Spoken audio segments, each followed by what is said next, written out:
ఈ ఆశీర్వాద సువార్త కూడికలో పాలు పొందిన మీ అందరికీ నా హృదయపూర్వక వందనాలు, అందరు వందనాలు, స్తోత్రాలు. నన్ను ప్రేమతో ఆహ్వానించిన దైవజనులు ఇరిమియా గారికి, వారి కుటుంబానికి నా వందనాలు తెలియజేస్తున్నాను. దైవ సేవకులు కళ్యాణ్ అన్న గారికి, అభిషేక్ అన్న గారికి, అలాగే తండ్రి గారు లాజరయ్య గారికి, అలాగే పెద్దలందరికీ నా హృదయపూర్వక వందనాలు తెలియజేస్తున్నాను. దేవుడు మిమ్మల్ని అందరిని ఆశీర్వదించును గాక. ఆమేన్. గడిచిన రాత్రి ప్రభు ఆశీర్వాదకరంగా ప్రభు జరిపించి ఉన్నారు. ఈ ఉలవపాడు ఈ గ్రామాన్ని ప్రభు ప్రేమించి ఈ రీతిగా దైవజనులకు చక్కటి ప్రేరేపణ ప్రభు కలగజేసి ఈ ఆశీర్వాద సువార్త కూడికలను ప్రభు దైవజనుల చేత ఏర్పాటు చేయడం జరిగింది. గడిచిన రాత్రి ప్రభు తన దాసులను ప్రభు నిలబెట్టి చక్కటి వర్తమానాన్ని అందించి మీ అందరినీ ప్రభు బలపరిచి ఉన్నాడు. ఈ రెండవ దినాన్ని కూడా కూడి చేరవచ్చి మనందరితో ప్రభు మాట్లాడును గాక. ఆమేన్. ఈ సభల యొక్క ఉద్దేశాన్ని, సంపూర్ణ చిత్తాన్ని ప్రభు నెరవేర్చును గాక. ఎందు నిమిత్తమైతే ఈ సభలు ఏర్పాటు చేశామో ఈ సభల ద్వారా కొందరైనా రక్షించబడుదురు గాక, అనేకుల హృదయాలు తెరవబడును గాక, అనేకుల జీవితాల్లో ప్రభు అద్భుతాలు, ఆశ్చర్యమైన కార్యాలు వారి జీవితాల్లో ప్రభు జరిగించును గాక. ఆమేన్. మనం ఇందుకు విన్నాం సాక్ష్యం, తల్లిగారు చెప్పారు కదా, వచ్చి నిన్న దినాన్న ఆరాధనలో ఈ సభలో పాలు పొంది వెళ్ళిన తర్వాత ఇంటికి వెళ్ళిన తర్వాత ప్రభు తన భర్తను ప్రభు కాపాడి ఉన్నారు. ఆమేన్. ఆయన సన్నిధిని అనుభవించి వెళ్ళిన తల్లిగారు ఆయన సన్నిధికి వచ్చి కూర్చుంది, వాక్యం విన్నది, ప్రభుని స్తుతించి ఆరాధించి వెళ్ళిన తర్వాత వారి జీవితంలో తన భర్త పట్ల ప్రభు అద్భుతం చేసి ఈ దినాన సజీవునిగా ప్రభు నిలబెట్టి ఉన్నాడు. అందుకు మహిమ దేవునికి కలుగును గాక. హల్లెలూయా. ఈ రెండవ రాత్రి కూడా కొద్దిసేపు దేవుని యొక్క వాక్యం విందాం. ఇంకే ఒక్కరు అనాలోచనగా అశ్రద్ధగా ఏ ఒక్కరు ఉండకండి. ప్రభు సన్నిధికి కొంచెం చేరి వచ్చిన మనమందరము శ్రద్ధగా దేవుని యొక్క వాక్యం విందాం. దేవుని మాటలు బాధల్లో నెమ్మది కలగజేస్తుంది, మన త్రోవకు వెలుగై ఉన్నది. దేవుని వాక్యం అన్ని విధాలుగా మనం బలపరుస్తుంది, పరిశుద్ధపరుస్తుంది, ఆయన రాకడకు సిద్ధపరుస్తుంది. హల్లెలూయా. పరిశుద్ధ గ్రంథం బైబిల్లో నుంచి ప్రకటన గ్రంథం 3వ అధ్యాయము 10వ వాక్యాన్ని చదువుదాం. ప్రకటన గ్రంథం 3వ అధ్యాయము 10వ వాక్యం. నీవు నా ఓర్పు విషయమై వాక్యమును గైకొంటివి గనుక భూనివాసులను శోధించుటకు లోకమంతటి మీదికి రాబోవు శోధన కాలములో నేనును నిన్ను కాపాడేదను. ఆమేన్. హల్లెలూయా.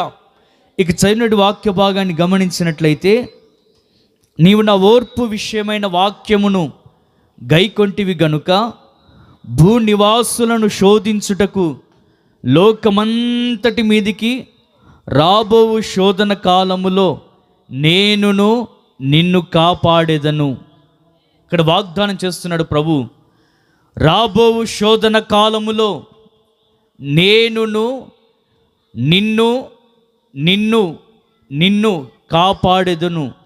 మిమ్మును అని రాయలేదు అక్కడ, నిన్ను కాపాడేదనని ప్రభు వాగ్దానం చేస్తున్నాడు. అంటే ఆత్మీయ జీవితం అనేది వ్యక్తిగతంతో కూడినదై ఉన్నది.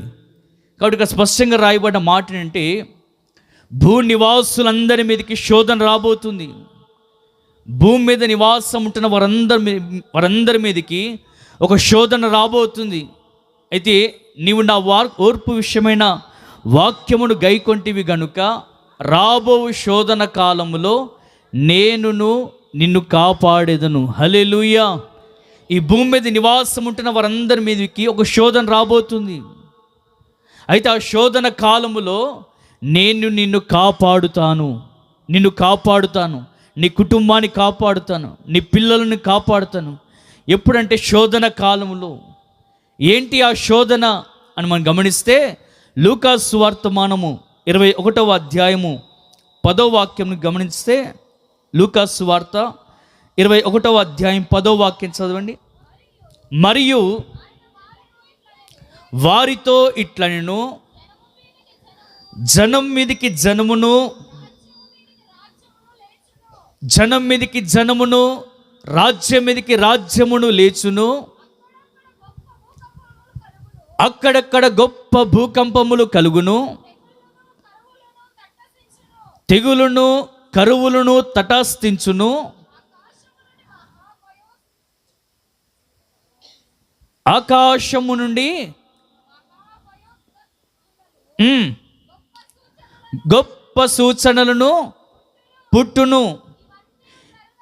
ఇవన్నీ జరుగక మునుపు వారు మమ్మను బలాత్కారముగా పట్టి నా నామము నిమిత్తం మిమ్మల్ని రాజుల ఎదుటను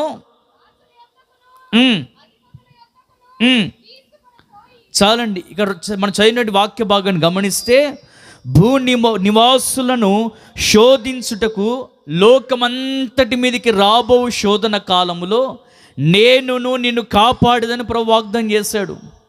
ఏంటి ఆ శోధన మనం గమనిస్తే, రాజ్యం మీదకి రాజ్యాలు లెగుస్తాయని, అక్కడక్కడ కరువులు భూకంపాలు కలుగుతాయని, మనుషుల మీద మనుషులు లెగుస్తారని, ఇవన్నీ ముందుగానే ప్రభు ప్రవచనాత్మకంగా చెప్పి ఉన్నాడు. రాజ్యాల మీద రాజ్యాలు లెగుస్తాయని, మనుషులు చంపుకుంటారు, అక్కడక్కడ కరువులు భూకంపాలు కలుగుతాయని ముందుగానే ప్రవచన రీతిగా ప్రభు సెలవిచ్చి ఉన్నాడు. అయితే ఆ శోధన కాలములో నేను మిమ్మల్ని విడిచిపెట్టను. ఆ శోధన కాలంలో, ఈ శోధన కేవలము కొందరికి మాత్రమే కాదండి. ఈ శోధన అంట భూమి మీద నివాసం ఉంటున్న వారందరి మీదికి. రాబో శోధన కాలములో నేను నిన్ను కాపాడెదను. హల్లెలూయా, హల్లెలూయా. యెహోవా పట్టణమును కాపాడని ఎడల దానికి కావలి కాయువారు మేలుకొని ఉండుట వ్యర్థమే. యెహోవా ఆ పట్టణమును కాపాడని ఎడల, యెహోవా ఆ కుటుంబాన్ని కాపాడని ఎడల, యెహోవా ఆ ఉద్యోగాన్ని కాపాడని ఎడల దానికి కావలి కాయువారు మేలుకొని ఉండుట వ్యర్థమే. మనందరూ తెలుసు, గడిచిన సంవత్సరాల కిందట లోకమంతటిని కదిలించేసింది ఏంటిది? అది కరోనా. ఇప్పటికి ఇంకేమైనా మర్చిపోలేదు. ఆ కరోనా వ్యాధి మొత్తం లోకమంతా వ్యాపించింది. ఆ కాలంలో, ఆ కరోనా వచ్చిన దినాల్లో అంటే చాలామంది కాపాడబడాలి, మరణం నుండి కాపాడబడాలి, నా కుటుంబం కాపాడబడాలి అని చెప్పి చాలామంది కూడా ఏం చేస్తారంటే డాక్టర్ల దగ్గరికి వెళ్ళి ప్రాధాయపడ్డారు. బయట ఆయా దేశాల్లో విన్న వార్తలు ఏంటో తెలుసా? వారి ఆస్తి అంతా తీసుకెళ్ళి డాక్టర్ల చేతిలో పెట్టి, ఇదిగో నా ఆస్తి తీసుకుని నన్ను కాపాడయ్యా, నా కింద చిన్న చిన్న పిల్లలు ఉన్నారు, నా భార్య ఉంది, నేను వాడిని పోషించాలి, వాడిని చూసుకోవాలి, నన్ను కాపాడు అని చెప్పి చాలామంది కరోనా దినాల్లో కూడా వెళ్ళి డాక్టర్ల యొద్ద ప్రాధాయపడిన పరిస్థితి. ప్రతి మానవుడు కాపాడబడాలని శత ప్రయత్నాలు చేస్తారు. ఇంటిలో కాపుదల ఉండాలని చెప్పి ఒక కుక్కను పెట్టుకుంటారు, ఒక వాచ్మెన్ పెట్టుకుంటారు. ఎందుకంటే ఒక ప్రొటెక్షన్, ఒక కాపుదల కొరకు. అది ఇక్కడ వ్రాయబడిన మాట అంటే గమనించినట్లయితే, భూ నివాసులను శోధించుటకు రాబో శోధన కాలంలో నేను నిన్ను కాపాడెదను. రాను దినాల్లో ఒక శోధన రాబోతుంది. ఏంటి ఆ శోధన అంటే, రాజ్యాల మీద రాజ్యాలు ఎగబోతున్నాయి, అక్కడక్కడ కరువులు భూకంపాలు తటస్థిస్తాయి. ఇప్పటికే అనేక ప్రాంతాల్లో జరుగుతూ ఉన్నాయి. మనము వార్తలు వింటూ ఉన్నాం. ఏమంటే అక్కడక్కడ వాతావరణం కూడా మార్పు చెంది భూకంపాలు కలుగుతున్నాయి, మనుషులు చంపుకుంటున్నారు. ఇప్పుడు చంపుకోవడం అనేది చాలా తేలికైపోయింది, చాలా ఈజీగా వెళ్ళిపోయి మర్డర్ చేస్తున్నారు, చాలా చంపేసుకుంటున్నారు.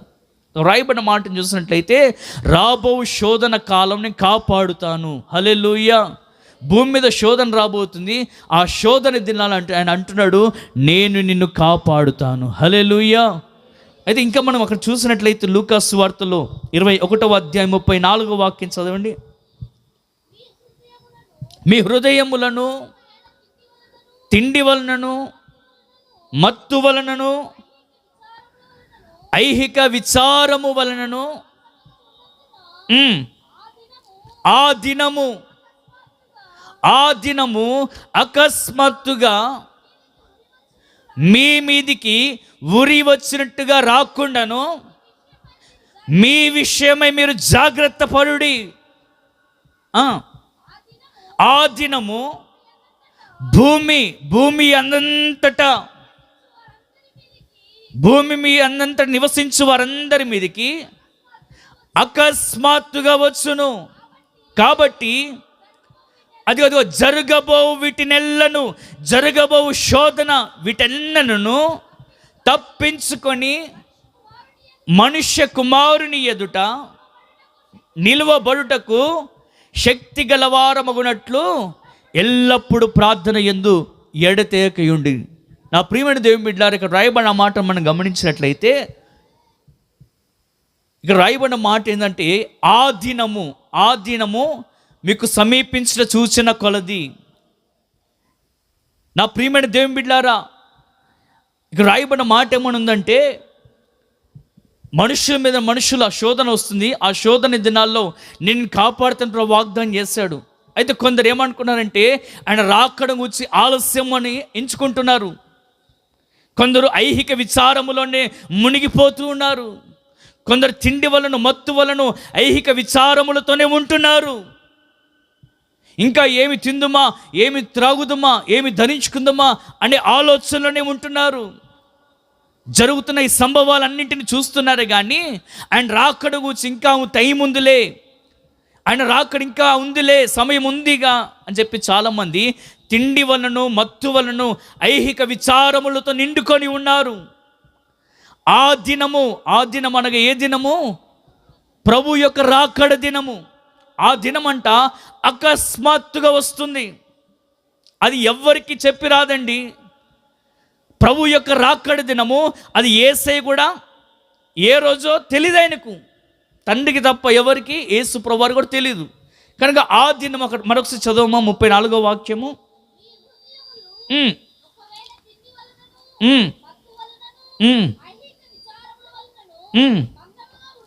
మందముగా ఉన్నందున అకస్మాత్తుగా మీ మీదికి ఉరి వచ్చినట్టు రాకుండా మీ విషయమై మీరు జాగ్రత్తగా ఉండుడి. ఆ దినము భూమి అనంతట నివసించు వారందరి మీదికి అకస్మాత్తుగా వస్తుంది. ఇంతకు మనం మూలవాక్యంలో చదువుకున్నాం కదా, నీవు నా ఓర్పు విషయమైన వాక్యమును గైకొంటివి గనుక భూ నివాసులను శోధించుటకు రాబో శోధన కాలం నేను నిన్ను కాపాడుతాను ప్రభు వాగ్దానం చేశాడు. ఇక్కడ కూడా మనం చదువుతున్న మాట ఏంటంటే, ఆ దినము భూమి అంతట నివసించు వారందరి మీదకి అకస్మాత్తుగా వస్తుంది. కనుక ఇప్పటి నుంచి మనం ఏం కలిగి ఉండాలంటే, మెలకువ కలిగి ఉండాలి. మన ప్రవర్తన విషయమే మనము జాగ్రత్త కలిగి ఉండాలి. కానీ ఇంకా కొందరిలో చాలామంది నిర్లక్ష్యంగా ఉంటూ ప్రభు యొక్క రాకడ గురించి ఒక నిర్లక్ష్యంగా ఉంటున్నారు.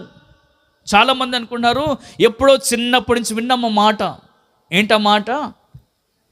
ఇదిగో నేను త్వరగా వచ్చుచున్నాను. ఎప్పుడో సండే స్కూల్ నుంచి వింటున్న మాట, ఇప్పుడు వరకు రాలే కదా. ఆయన రాకడ కూర్చున్న వాగ్దానము ఏమాయేను అని చెప్పి చాలామంది ఆయన రాకడను గూర్చి అపహాస్యం చేసుకుంటున్నారు. ప్రభు యొక్క రాకడ గూర్చి అపహాస్యం చేసుకుంటూ నిర్లక్ష్యంగా ఉంటున్నారు.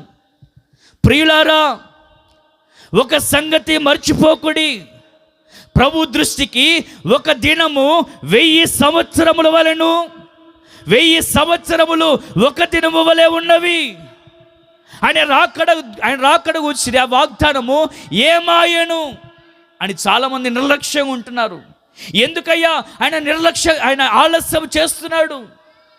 ఎప్పుడో మన చిన్నప్పటి నుంచి విన్నమ్మ మాట, నేను త్వరగా వచ్చుచున్నానని ఎప్పుడో చెప్పడం మాట. కానీ ఇంకా ఎందుకు నెరవేర్చబడలేదంటే, అక్కడ 2వ పేతురు రాసిన పత్రికలో ఉంటుంది మాట, ప్రియులారా ఒక సంగతి మర్చిపోకుడి. ఒక దినము ఆయన దృష్టికి 1000 సంవత్సరములను 1000 సంవత్సరములు ఒక దినం వలె ఆయన దృష్టికి ఉంది. మరి ఆయన రాకడ గుర్చిన వాగ్దానము ఏమాయను? వస్తానన్న దేవుడు మానక ఉండునా? తప్పక ఆయన వస్తాడు. హల్లెలూయా. భూమి ఆకాశం నుండి గతించిపోతాయేమో కానీ ఆయన మాటలు గతింపవు. నిశ్చయముగా ఆయన ఆర్భాటముతోనూ ప్రధాన దూత శబ్దముతోనూ దేవుని బూరతో ఆయన రాబోతూ ఉన్నాడు. మరి ఎందుకు ఆలస్యం? ఇదిగో, నీవు నశించిపోకూడదని, నీ కుటుంబం ఇంకా నశించిపోకూడదని, నీ పిల్లలు ఇంకా నశించిపోకూడదని ఆయన ఆలస్యము చేస్తూ ఉన్నాడు. ఎందుకు ఆయన రాకడ గురించి ఎందుకు ఆలస్యం చేస్తున్నాడయ్యా అంటే, ఇంకా కొందరు రక్షణ నడిపించబడాలని, నీ కుటుంబం ఇంకా రక్షించబడాలి, నీ పిల్లలు రక్షించబడాలి. ఏ మానవుడు, ఏ వ్యక్తి నశించిపోవడము ఆయనకి ఇష్టం లేదు. కనుక ప్రతి మనిషి, ప్రతి వ్యక్తి రక్షించబడాలని ఆయన మనందరి ఎడల దీర్ఘశాంతము కలిగి ఉన్నాడు. హల్లెలూయా, హల్లెలూయా. గనుకనే ఆయన ఆలస్యం చేస్తున్నాడు. ప్రభు యొక్క రాకడ ఎందుకు ఆలస్యం అవుతుందంటే, ప్రతి వ్యక్తి, ప్రతి మానవుడు, ఇదిగో క్రీస్తును అనుసరిస్తున్న ప్రతి వ్యక్తి కూడా రక్షించబడాలని. ఈ లోకంలో చాలామంది నశించిపోతూ ఉన్నారు. వారందరూ రక్షణ నడిపించబడాలని మనందరి ఎడల ఆయన దీర్ఘశాంతము కలిగి ఉన్నాడు. హల్లెలూయా, హల్లెలూయా. ఇక రాయబడిన మాట చూస్తే, ఆ దినము భూమి అంతటి నివసించు వారందరి మీదకి అకస్మాత్తుగా వస్తుంది ప్రభు రాకడ. కాబట్టి నా ప్రియమైన దేవుని బిడ్డలారా, భూమి మీద నివాసం ఉంచిన వారందరి మీదకి ఆ శోధన కాలంలో ఆయన అంటున్నాడు, నేను నిన్ను కాపాడుతాను. హల్లెలూయా. మనం కాపాడబడాలంటే ఏం చెయ్యాలి? భౌతికంగా మనం కాపాడబడాలని శత ప్రయత్నాలు చేస్తూ ఉంటాం. ఏమండి, చెప్పాను కనుక, ఒక వ్యక్తి కాపాడబడాలని డాక్టర్ దగ్గరికి వెళ్ళి, నా ఆస్తంతా నీకు ఇస్తాను, కాపాడు. ఈ రీతిగా చాలామంది కాపాడబడాలని ఎన్నో ప్రయత్నాలు చేస్తుంటారు. మురిగే కుక్కను పెట్టుకుంటారు, సెక్యూరిటీని పెట్టుకుంటారు, ఇంకా అనేక పనివారు చుట్టూ బాడీగార్డ్ను పెట్టుకుంటారు. ఎందుకంటే నేను కాపాడబడాలని. అయితే భౌతికంగా ఇంత మనము శ్రద్ధ చూపుతున్నాం కదా, మరి ఆత్మీయంగా మనం గమనించినట్లయితే రాబో శోధన కాలం నుండి నిశ్చయంగా మనం కాపాడబడుదుముగాక. అయితే మనం కాపాడబడాలంటే ఏం చేయాలి? శోధన కాలంలో ఆ భయంకరమైన ఉగ్రతలో నుండి మనం తప్పించబడాలంటే, రాజ్యాల మీద రాజ్యాలు వస్తాయి, మనుషులు చంపుకుంటారు కదా, ఆ ఉగ్రత నుండి, ఆ శోధన కాలం నుండి మనం తప్పించబడాలంటే, మనం కాపాడబడాలంటే ఏం చెయ్యాలో కొన్ని మాటలు చెప్పి నేను ముగిస్తాను. చదండి. మొట్టమొదటిగా యెషయా ప్రవచన గ్రంథం 26వ అధ్యాయము 3వ వాక్యం చదువుకుందాం. యెషయా ప్రవచన గ్రంథం 26వ అధ్యాయం 3వ వాక్యం. ఎవని మనస్సు నీ మీద ఆనుకొనునో వానిని నీవు పూర్ణ శాంతి గలవానిగా కాపాడుదువు. హల్లెలూయా. ఎవరిని శోధన కాలాన్ని కాపాడుతాడు అని చెప్పాడు కదా. భూనివాసులందరినీ శోధించుటకు ఒక కాలం వచ్చుచున్నది, ఆ కాలములో నేనును నిన్ను కాపాడుదని ప్రభు వాగ్దానం చేస్తాడు. ఎవరిని ఆయన కాపాడుతాడు అని గమనిస్తే, ఎవరిని మనస్సు ఆయన మీద ఆనుకుంటుందో వారిని ఆయన పూర్ణ శాంతి గలవానిగా కాపాడునుగాక. హల్లెలూయా. భూనివాసులందరికీ శోధన వస్తుంది. ఆ శోధన దినాల్లో ఆయన కాపాడుతాను వాగ్దానం చేస్తాడు. మనం కాపాడమంటే మొట్టమొదటిగా చేయవలసింది ఏంటి అంటే, మన మనస్సు ఆయన మీద ఆనుకోవాలి. ఆనుకోవడమైనా హత్తుకోవడమైనా పర్యాయ పదాలు అయినాయి. కనుక సజీవుడైన యేసయ్యను మనము మన మనస్సు ఆయన మీద ఆనుకోవాలి. అక్కడ స్పష్టంగా రాయబడిన మాట ఏంటంటే, ఎవరిని మనస్సు ఆయన మీద ఆనుకుంటుందో వారిని ఆయన పూర్ణ శాంతి గల వానిగా కాపాడుతాను వాగ్దానం చేశాడు. అయితే నా ప్రియమైన దేవుని బిడ్డలారా, ఆ శోధన కాలంలో మనం కాపాడబడాలంటే, నీవు నీ కుటుంబము తప్పించబడి నీవు కాపాడబడాలంటే ఏం చేయాలంటే, మన మనస్సు ఆయన మీద ఆనుకోవాలి. కొందరు మనస్సు ఆనుకుంటుంది, కానీ ఎప్పుడు ఆనుకుంటుంది అని గమనిస్తే తమ అవసరతలను బట్టి ఆనుకుంటారు. కొందరు ఎప్పుడు ఆనుకుంటారయ్యా అంటే, రోగాలు వచ్చినప్పుడు ఆనుకుంటారు దేవుని మీద, సమస్యలు వచ్చినప్పుడు ఆనుకుంటారు. మంచిదే, కాదంటలేదు. అయితే నా ప్రియమైన దేవుని బిడ్డలారా, ప్రతికూలతలోను అనుకూలమైన పరిస్థితుల్లో ఎప్పుడైనా సరే మనము దేవుని మీద మనస్సు నిలుపుదుముగాక. హల్లెలూయా. ఏదో మన అవసరం బట్టి మన మనస్సు నిలపడం కాదు. అక్కడ రాయబడిన మాట, ఎవరిని మనస్సు ఆయన మీద ఆనుకుంటుందో వారిని ఆయన పూర్ణ శాంతి గలవానిగా కాపాడుతానని. అయితే మనం కాపాడబడంటే ఏం చేయాలంటే, మన మనస్సు ఆయన మీద ఆనుకోవాలి, మన దేవుని మీద హత్తుకోవాలి. యేసయ్యను మనము ఆనుకొని జీవించాలి, హత్తుకొని జీవించాలి. దేవుని వాక్యమును హత్తుకొని జీవించాలి. ఎప్పుడైతే మనం మనస్సు ఆయన మీద నిలుపుతామో, ఆయన మీద మనం ఎప్పుడైతే ఆనుకొని జీవిస్తామో, నిశ్చయముగా శోధన కాలంలో ఆయన మనలను కాపాడునుగాక. హల్లెలూయా. బైబిల్లో ఒక వ్యక్తిని మనం చూసినట్లయితే, యెహోషాపాతు అనే రాజు మీద ఒక సైన్యం దండెత్తి వచ్చారండి. ఒక సైన్యము యెహోషాపాతు సైన్యం మీదకి దండెత్తి వచ్చారు. వారందరూ కూడా యెహోషాపాతు మీదకి వచ్చినప్పుడు ఆ యెహోషాపాతు దగ్గర ఉన్న సైనికులు గమనించి, రాజా, ఇదిగో మన మీదకి మోయాబీయులు, అమ్మోనీయులు, మేయాబీయులు అందరూ కూడా దండెత్తి వస్తున్నారు, మన మీద యుద్ధం చేయడానికి ఆ యొక్క అందరి సైన్యం అంతా కూడా దండెత్తి వస్తున్నారయ్యా అని చెప్పినప్పుడు ఈ యెహోషాపాతు ఏం చేస్తాడంటే, చదవండి 2వ దినవృత్తాంతాల గ్రంథం 20వ అధ్యాయము మొదటి వాక్యం చదవండి. 2వ దినవృత్తాంతాల గ్రంథం 20వ అధ్యాయము 1వ వాక్యం నుండి చదవండి. అమ్మోనీయులను కొందరు దండెత్తి యెహోషాపాతు మీదికి వచ్చిరి. సముద్రము ఆవల నుండి గొప్ప సైన్యం ఒకటి నీ మీదికి వచ్చుచున్నది.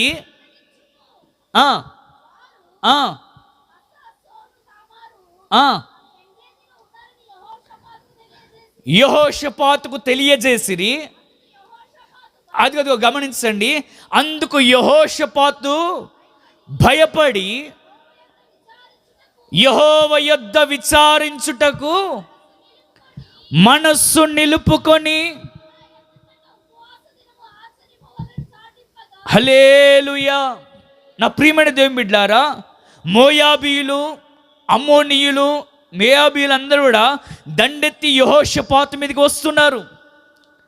ఎప్పుడైతే వారందరూ దండెత్తి వస్తున్నప్పుడు ఆ సైనికులు గమనించి వచ్చి యెహోషాపాతు తెలియజేశారు, సముద్రం ఆవల నుండి వారు దండెత్తి వస్తున్నారయ్యా, ఆ సైన్యము నీ మీదకి దండెత్తి వస్తున్నారని ఎప్పుడైతే యెహోషాపాతు తెలియజేశారో, వెంటనే యెహోషాపాతు చేసిన పని అంటే తెలుసా? ఏం చేస్తారంటే యెహోషాపాతు ఏం చేస్తారంట?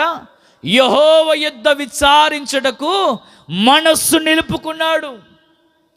మనుషులను ఆశ్రయించలేదండి, తన బలాన్ని అక్కడ ఉపయోగించలేదు, తనకున్న ఆయుధాల మీద ఆధారపడలేదు. అక్కడ ఎప్పుడైతే మోయాబీయులు, అమ్మోనీయులు, మేయాబీయులు దండెత్తి వస్తున్నారనే సంగతి ఆ వార్త చెవిన పడగానే ఆ యెహోషాపాతు చేసిన పని ఏంటంటే, యెహోవా యొద్ద విచారించుటకు మనస్సు నిలుపుకున్నాడు.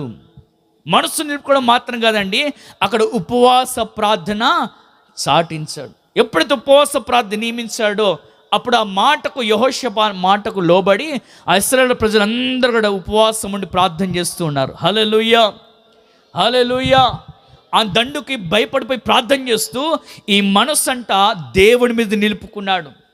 తన బలం బట్టో, మనుషులను ఆధారం చేసుకునో, ఇంకా ఏవేవో కార్యాలు చేయలేదు. అక్కడ అతడు చేసిన ఒకే పని ఏంటంటే దేవుని మీద మనస్సు నిలుపుకున్నాడు. హల్లెలూయా.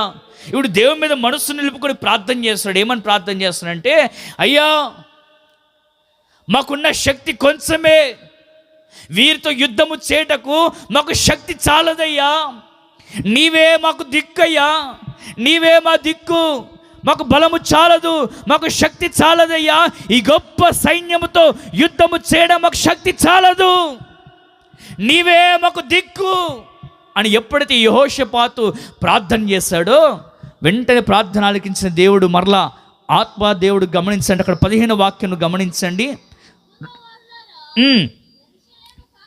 యెరూషలేము కాపురస్తులారా, మీరందరూ ఆలకించుడి.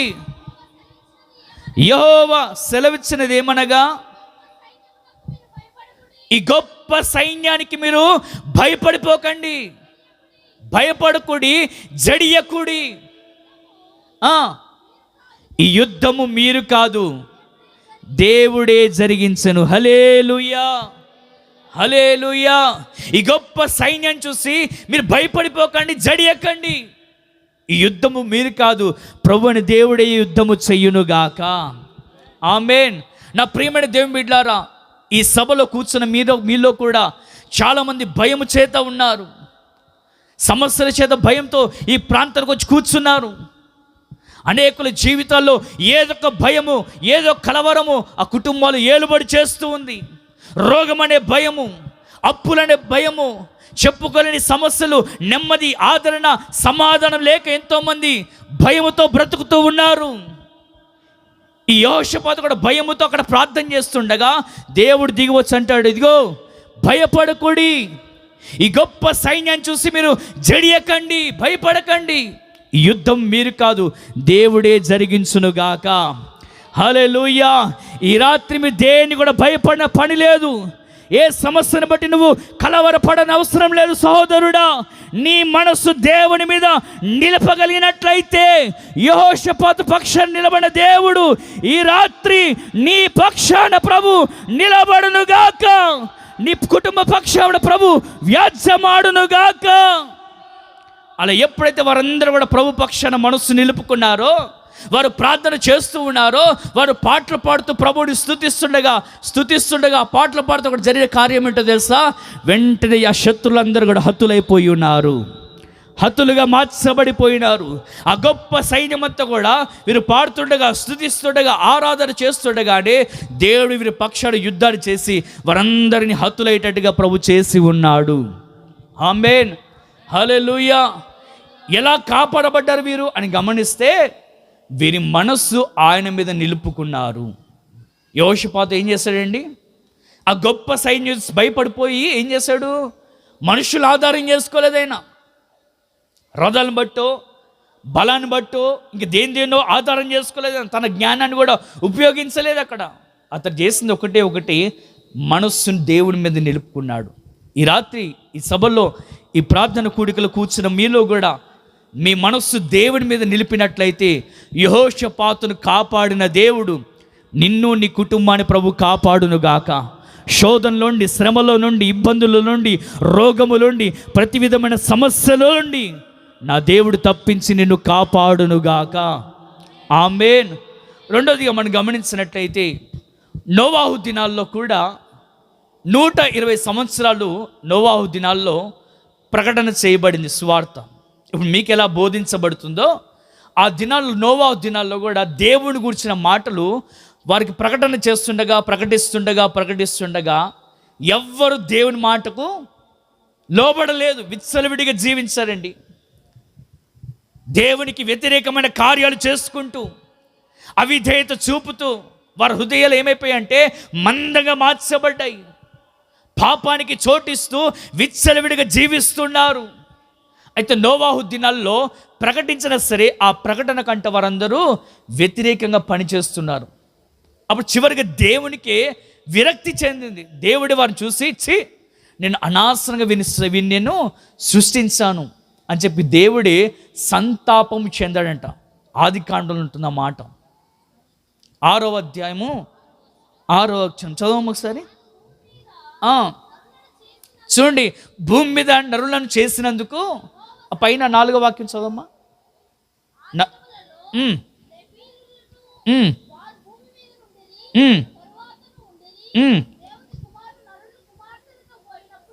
ఐదవ వాక్యం చదవమ్మా. నరుల చెడుతనము భూమి మీద గొప్పదనియు, చూడండి, వారి హృదయం యొక్క తలంపులు ఊహంతయు ఎల్లప్పుడు చెడ్డదనియు, భూమి మీద నరులను సృష్టించినందుకు, నరులను చేసినందుకు యెహోవా సంతాపము చెందాడు, బాధపడంట. 120 సంవత్సరాలు దేవుని వాక్య ప్రకటన చేస్తున్నా కానీ వారు ఏం చేస్తున్నారు? అవిధేయత చూపారు. నరుల హృదయం అంతా చెడ్డది, బహు చెడ్డదిగా ఉంది. దేవుడి విరక్తి చెంది వారి మీద సంతాపం చెందడంట.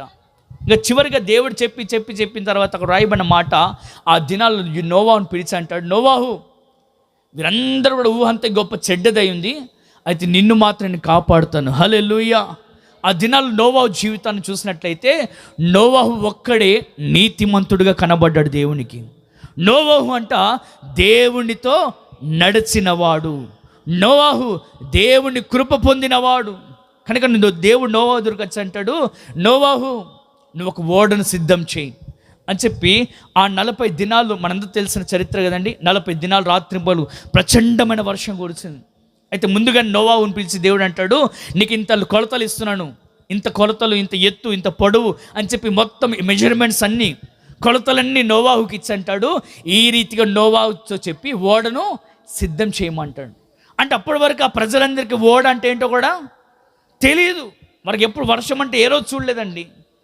కానీ ఎప్పుడైతే ఓడను సిద్ధం చేయమన్నప్పుడు ఆ మాట విన్న ప్రకారం నోవాహు ఏం చేస్తాడంటే ఆ మాటను బట్టి ఆ ఓడను సిద్ధం చేయడము స్టార్ట్ చేశాడు. సేమ్ యేసు దేవుడు చెప్పిన కొలతలే దాని ప్రకారంగా ఓడను సిద్ధం చేస్తూ ఉన్నాడు. మొత్తం ఆ ఓడను సిద్ధం చేసిన తర్వాత నోవాహు కుటుంబము, తన కొడుకు, కోడలు, భార్య, వీరందరూ, అలాగే పశువులు జతలు జతలుగా దేవుడు ఏ రీతికి చెప్పాడో వాటన్నిటి లోపల పంపించిన తర్వాత భయంకర ప్రచండమైన వర్షం కురిసింది. 40 దినాలు రాత్రి భయంకరమైన వర్షం కురవగా ఆ పట్టణం అంతా కూడా ఏమైపోయిందండి, నేలమంతా చనిపోయారు. ఒక్కరు కూడా మిగిలేదు, అందరూ కూడా చనిపోయిన పరిస్థితి. దేవుని ఉగ్రత ఆ పట్టణం మీద దిగి వచ్చింది. కానీ ఆ దినాలు చూసినట్టయితే నోవాహు కుటుంబం మాత్రమే కాపాడబడింది. గల కారణం ఏంటంటే ఈ నోవాహు దేవుని మీద మనస్సు నిలుపుకున్నవాడు, ఈ నోవాహు దేవునితో నడిచినవాడు, ఈ నోవాహు ఎవరై అంటే దేవుని కృప పొందినవాడు. ఆ తరములంట నోవాహు ఒక్కడే నీతిమంతునిగా, నీతిపరునిగా కనబడ్డాడు దేవునికి. కనుక ఇతని కుటుంబం మాత్రమే కాపాడబడింది. నా ప్రియమైన దేవుని బిడ్లారా, రాబో శోధన కాలంలో నిన్ను కాపాడుతాను వాగ్దానం చేశాడు. ఆ భయంకరమైన శోధనలో నుండి నువ్వు కాపాడబడాలంటే మన మనస్సు దేవుని మీద నిలుపుకోవాలి. ఎవని మనస్సు ఆయన మీద ఆనుకుంటుందో వారిని పూర్ణ శాంతి గలవానిగా నేను కాపాడుతాను వాగ్దానం చేశాడు. అయితే కాపాడబడాలంటే ఒకటి, మనస్సు ఆయన మీద ఆనుకోవాలి, మనస్సు దేవుని మీద నిలుపుకోవాలి. యెహోషాపాతు తన మనస్సును దేవుని మీద ఆనుకున్నందున, తన మనస్సు దేవుని మీద నిలుపుకున్నందున యెహోషాపాతు ఆ భయంకరమైన యుద్ధంలో నుండి, ఆ సైన్యం నుండి కాపాడబడ్డాడు. రెండవదిగా ఈ నోవాహు కూడా, ఆ కుటుంబం అంతా కూడా, ఆ కుటుంబం ఒక్కటే ఆ ప్రచండమైన వర్షంలో ఆ కుటుంబం కాపాడబడింది. ఇక రెండవదిగా మనం గమనించినట్టయితే అదే పాయింట్లో మనస్సు నిలుపుకున్న వాటిలో మనం చూసినట్లయితే దానియేలు ఉన్నాడు. దానియేలు కూడా ముమ్మాటికి దేవునితో ప్రార్థన చేసేవాడు. అప్పటికే ఒక శాసనం నియమించారు, ఇక మీదట రాజు తప్ప ఇంకెవరు దేనిని సేవించకూడదు, మొక్కకూడదు. ఈ 30 దినాలు ఈ రాజును మాత్రమే మొక్కాలి, ఏ దేవుణ్ణి సేవించకూడదని చెప్పి ఆ 30 దినాలు ఒక శాసనం నియమించారు. ఆ శాసనం నియమించినప్పటికీ ఈ దానియేలు ఏం చేస్తాడయ్యా అంటే రోజు తన యథాప్రకారంగా రొటీన్గా, తన లైఫ్ రొటీన్గా ఆ కిటికీలు తెరిచి యెరూషలేము వైపు చేతులెత్తి ప్రార్థన చేయడం మొదలుపెట్టాడు. హల్లెలూయా. దేవునితో సహవాసం కలిగి ఉన్నాడు, దేవుని మీద మనస్సు నిలుపుకొని ఉన్నాడు. అయితే మొత్తం మీద అక్కడ ఉన్నటువంటి వారందరూ గమనించి రాజుకి వెళ్ళి ఫిర్యాదు చేశారు. నీ మాట నిర్లక్ష్యం చూపాలి అని చెప్పగానే మనందరూ తెలుసు కదా, ఈ దానియేలుని తీసుకెళ్ళి ఏం చేశారు, సింహపు గుహలో వేసేసారు. సింహపు గుహలో చనిపోయాడా? సింహపు గుహలో వెళ్ళిపోయిన తర్వాత ఏమైపోయింది? సింహాలు తినేసాయి అతన్ని? లేదు. ఆ సింహపు గుహలో కూడా ఈ దానియేలు కాపాడబడ్డాడు. ఆమేన్. ఆ మృగ జంతువుల ఎదుట ఈ దానియేలు తప్పించబడ్డాడు, కాపాడబడ్డాడు. గల కారణం ఏంటంటే ఈ దానియేలు దేవుని మీద మనస్సు నిలుపుకున్నాడు. ఎల్లప్పుడూ ముమ్మారు దానియేలు దేవునితో ప్రార్థన చేసేవాడు, దేవునికి మొరపెట్టేవాడు, దేవుని తప్ప ఇంకెవరిని సేవించేవాడు కాదు. దేవుని మాత్రమే సేవించేవాడు, దేవుని మాత్రమే ఘనపరిచేవాడు. కనుకనే ఆ సింహపు గుహలో కూడా దేవుడు అతనికి తోడై ఉండి కాపాడి ఉన్నాడు. హల్లెలూయా. నా ప్రియమైన దేవుని బిడ్డలారా, ఈ రాత్రి మన మనస్సు దేవుని మీద నిలపగలిగినట్లయితే, మన మనస్సు ఆయన మీద ఆనుకోగలిగినట్లయితే, భూమి మీదకి రాబోతున్న శోధన కాలంలో నిశ్చయముగా ఆయన మనల్ని కాపాడునుగాక. ఆమేన్.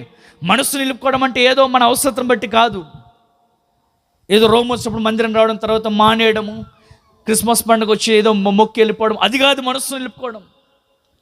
పూర్తిగా దేవుని మనం ఆధారపడి ఉండాలి. హల్లెలూయా. క్రీస్తు యేసునందు జీవించాలి. సంపూర్ణమైన రక్షణ పొంది పాప క్షమాపణ నిమిత్తమై తండ్రి కుమార పరిశుద్ధాత్మ నామంలో బాప్తిస్మం పొంది పరిశుద్ధాత్మను అభిషేకాన్ని పొందుకొని మూర్ఖులకు తరం వారికి వేరై రక్షణ పొంది దేవుని కొరకు నమ్మకంగా జీవించినట్లయితే, దేవుని మీద ఆనుకొని బ్రతకగలిగినట్లయితే నిశ్చయంగా ఏ పరిస్థితులైనా నా దేవుడు నిన్ను విడిచిపెట్టకుండా ఆయన నిన్ను కాపాడునుగాక. బైబిల్లో వ్రాయబడిన మాట, కాబట్టి ఇప్పటి నుండి క్రీస్తు యేసునందున్న వారికి ఏ శిక్షా విధియు లేదు. క్రీస్తు యేసునందున్న వారికి ఏ శిక్షా విధి లేదండి. ఈ క్రీస్తు యేసునందున్న వారు ఎవరయ్యా అంటే, ఎవరైతే సంపూర్ణమైన రక్షణ పొందుతారో, పాప క్షమాపణ నిమిత్తమై బాప్తిస్మం ఎవరైతే పొందుతారో, దేవుని కొరకు ఎవరైతే వైరాగ్యంగా జీవిస్తారో, నమ్మకంగా దేవుని కొరకు ఎవరైతే బ్రతుకుతారో వారికి ఏ శిక్షా విధియు లేదు. ఏంటి ఆ శిక్ష? ఇంతమంది చెప్పాను కదా, శోధన. రాజ్యాల మీద రాజ్యాలు వస్తాయి, మనుషులు చంపుకుంటారు, అక్కడక్కడ భూకంపాలు కరువులు తటస్థిస్తాయి. వీటన్నిటిలో నుండి ఈ శిక్షలన్నిటిలో నుండి ప్రభు మనం తప్పించునుగాక. నరకములో నుండి ప్రభు మనను తప్పించునుగాక. హల్లెలూయా, హల్లెలూయా. కాబట్టి నా ప్రియమైన దేవుని బిడ్డలు, ఒకటి మన మనస్సు ఆయన మీద ఆనుకోవాలి. రెండోది గమనించండి, రెండోది మనం కాపాడబడాలంటే ఏం చేయాలంటే చదవండి. సామెతల గ్రంథం 8వ అధ్యాయం 11వ వాక్యం చదవండి. సామెతల గ్రంథం 8వ అధ్యాయం సామెతల గ్రంథం 4వ అధ్యాయం 6వ వాక్యం చదవండి. 4వ అధ్యాయం 6వ వాక్యం. జ్ఞానమును విడువకయుండిన ఎడల అది నిన్ను కాపాడును. చాలండి. ఇక చదివినటువంటి మాటను గమనిస్తే, జ్ఞానమును విడువకయుండిన ఎడల అది నిన్ను కాపాడుతుంది. రాబో శోధన కాలంలో మనం కాపాడబడాలంటే రెండోదిగా జ్ఞానమును విడువకయుండిన ఎడల అది నిన్ను కాపాడుతుంది. అదేం పాస్టర్, జ్ఞానం లేకుండా మేము వచ్చామా, మాకు జ్ఞానం లేకుండా ఉన్నామా అని మనం అనుకోవచ్చు. మనందరూ జ్ఞానం ఉంది, కానీ అది ఏ జ్ఞానం చేత నడిపించబడుతున్నా మనము గమనించాలి. బైబిల్లో వ్రాయబడిన మాట, నా జనులు జ్ఞానము లేకయే నశించుదురు. జ్ఞానము లేక నశించిపోతున్నారు. కనుక నా ప్రియమైన దేవుని బిడ్డారా, శోధన కాలంలో నీవు కాపాడబడాలంటే జ్ఞానమును విడవకై ఉండాలి.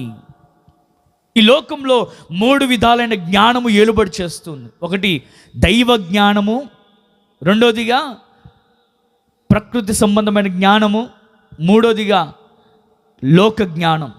ఈ జ్ఞానం చేత నడిపించబడుతూ ఉంది. మానవుడు ఏ జ్ఞానం చేత నడిపించబడుతున్నాడు మనం గమనించాలి. ఈ లోకంలో ఏది ముఖ్యము, ఏది ప్రాముఖ్యత మీరు చెప్పండి. ఈ లోకంలో ఏది విలువైనది? ఏది విలువైనది ఈ లోకంలో? చెప్పండి, ఏది విలువైనది ఈ లోకంలో? ఏది విలువైనది? గట్టిగా అమ్మా. లోపాడాలందరూ చాలా జ్ఞానం కలిగి ఉన్నారు. హల్లెలూయా, హల్లెలూయా. ఈ లోకంలో ఏది ప్రాముఖ్యమైనది అన్యులను అడిగితే, ఏది శ్రేష్టమైనది, ఏది విలువైనది అని అంటే చాలామంది ఏం చెప్తారు, లోకంలో ఏది విలువైనది శ్రేష్టమైనది అంటే చెప్పండి, ఏం కదా, ఏది? బంగారం. బంగారం విలువైనది, అవునా కదండి? బంగారమే విలువైనదని చెప్పి చాలామంది దాన్నే శ్రేష్టత అనుకుంటారు. ఒక ఆశయం అడిగాడంట, దేవుడా దిగిరా దిగిరా దిగిరా దిగిరా అని అడిగాడంట. తపస్సు చేస్తున్నట్టు, రోజు తపస్సు చేస్తాడంట. నువ్వు నాకు దిగిరా దిగిరా, నేను వరం అడగాలి దే అంటే ఆ దేవుడు నిర్లక్ష్యం చేస్తూ ఉన్నట్టు ఆసామి. తీరా మొత్తానికి రోజు విసిగిస్తున్నాడని చెప్పి ఒకరు దిగి వచ్చాడు. చెప్పు నరుడా, ఏంటి నీ కోరిక? నీ కోరిక ఏంటదయ్యా అంటే, ఇదిగో ఏం కావాలి కోరుకో, తొందరగా నేను వెళ్ళిపోతానంటే, నాకేమొద్దు. మరి ఏం కావాలి, ఎందుకు పిలిచే అంటే, నేను పట్టుకుందల్లా బంగారం అయిపోవాలి. ఇదేనా నాకు? ఇదే కావాలి, ఇంకేమొద్దు. మరొక్కసారి ఆలోచించు. ఇంక రెండో ఛాన్స్ నాకు వద్దయ్యా, నేను పట్టుకుందల్లా బంగారం అయిపోవాలని అంట. ఇంకొక ఆప్షన్ ఇస్తాను, ఇంకో ఛాన్స్ కోరుకో మంచిగా, నేను వెళ్ళిపోతాను, మళ్ళీ నేను రాను అంటే నాకేమో ఇంకో ఆలోచన లేదు నాకు, నేను పట్టుకుందల్లా బంగారం అయిపోవాలి. అంటే ఆయన దృష్టికి విలువైనది ఏంటిది? బంగారం. సరే అని చెప్పి ఆసామి ఇదిగో ఇస్తున్నాను పో అని చెప్పి బంగారం ఇచ్చేస్తాడు. ఇంకా తను వెళ్ళి మామూలు టేబుల్ పట్టుకోగానే టేబుల్ ఏమైపోయింది? బంగారం అయిపోయింది. అబ్బా నేను పట్టుకోక బంగారం అయిపోయింది. సరే అని చెప్పి ఇతను వెళ్ళి వెంటనే నీళ్ళు తాగుదామని వెళ్ళి గ్లాస్ పట్టుకున్నాడు. గ్లాస్ ఏమైపోయింది? బంగారం. అబ్బా బంగారం అయిపోయింది. సరే మొత్తం మీద ఇంట్లో సామాన్లన్నీ పట్టుకుంటున్నాడు, అవన్నీ కూడా బంగారంగా మార్చబడుతుంది. సరే ఇంకా సాయంకాలం అయింది, భోజనం చేయాలని సరిపి అలా భార్య పంపించమ్మా ఇట్రా భోజనం పెట్టా అన్నాడు. సరే తిందామని చేయకుండా వచ్చి భోజనం చేద్దామని ఆ మెతుకులను ఇట్లా ముట్టుకోగానే ఆ మెతుకులను ఏమైపోయినాయి? బంగారం అయిపోయింది. హల్లెలూయా. ఎందుకు చెప్పానంటే ఈ మానవుల్లో చాలామంది ఏది శ్రేష్టత, ఏది విలువైంది అంటే చాలామందికి బంగారమే విలువైంది అనుకుంటారు. కాదు అంతా కూడా తుచ్చమైనది, క్షయమైపోయేది అంతా కూడా. హల్లెలూయా. కానీ బైబిల్లో వ్రాయమన్న మాట బంగారము శ్రేష్టమైనది కాదు. శ్రేష్టమైనది ఏంటయ్యా అంటే జ్ఞానము. ఆ 8వ అధ్యాయం 11వ వాక్యం చూస్తే సామెతల గ్రంథం 8వ అధ్యాయం 11వ వాక్యంలో జ్ఞానము ముత్యముల కన్నా శ్రేష్టమైనది. చూడండి, జ్ఞానం అంట ముత్యముల కన్నా శ్రేష్టమైనది. ముత్యములు అంటే ఏంటిది? విలువైనవి, చాలా కాస్ట్లీ కలిగినవి. అది దానికంటే శ్రేష్టమైనది ఏంటయ్యా అంటే జ్ఞానం.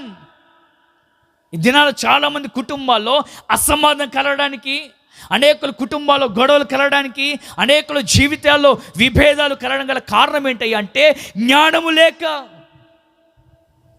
జ్ఞానము లేక నడిపించబడుతున్నారు. కాబట్టి అనేకుల జీవితాల్లో ఈ దినాన తప్పడం అయిపోయే పరిస్థితి.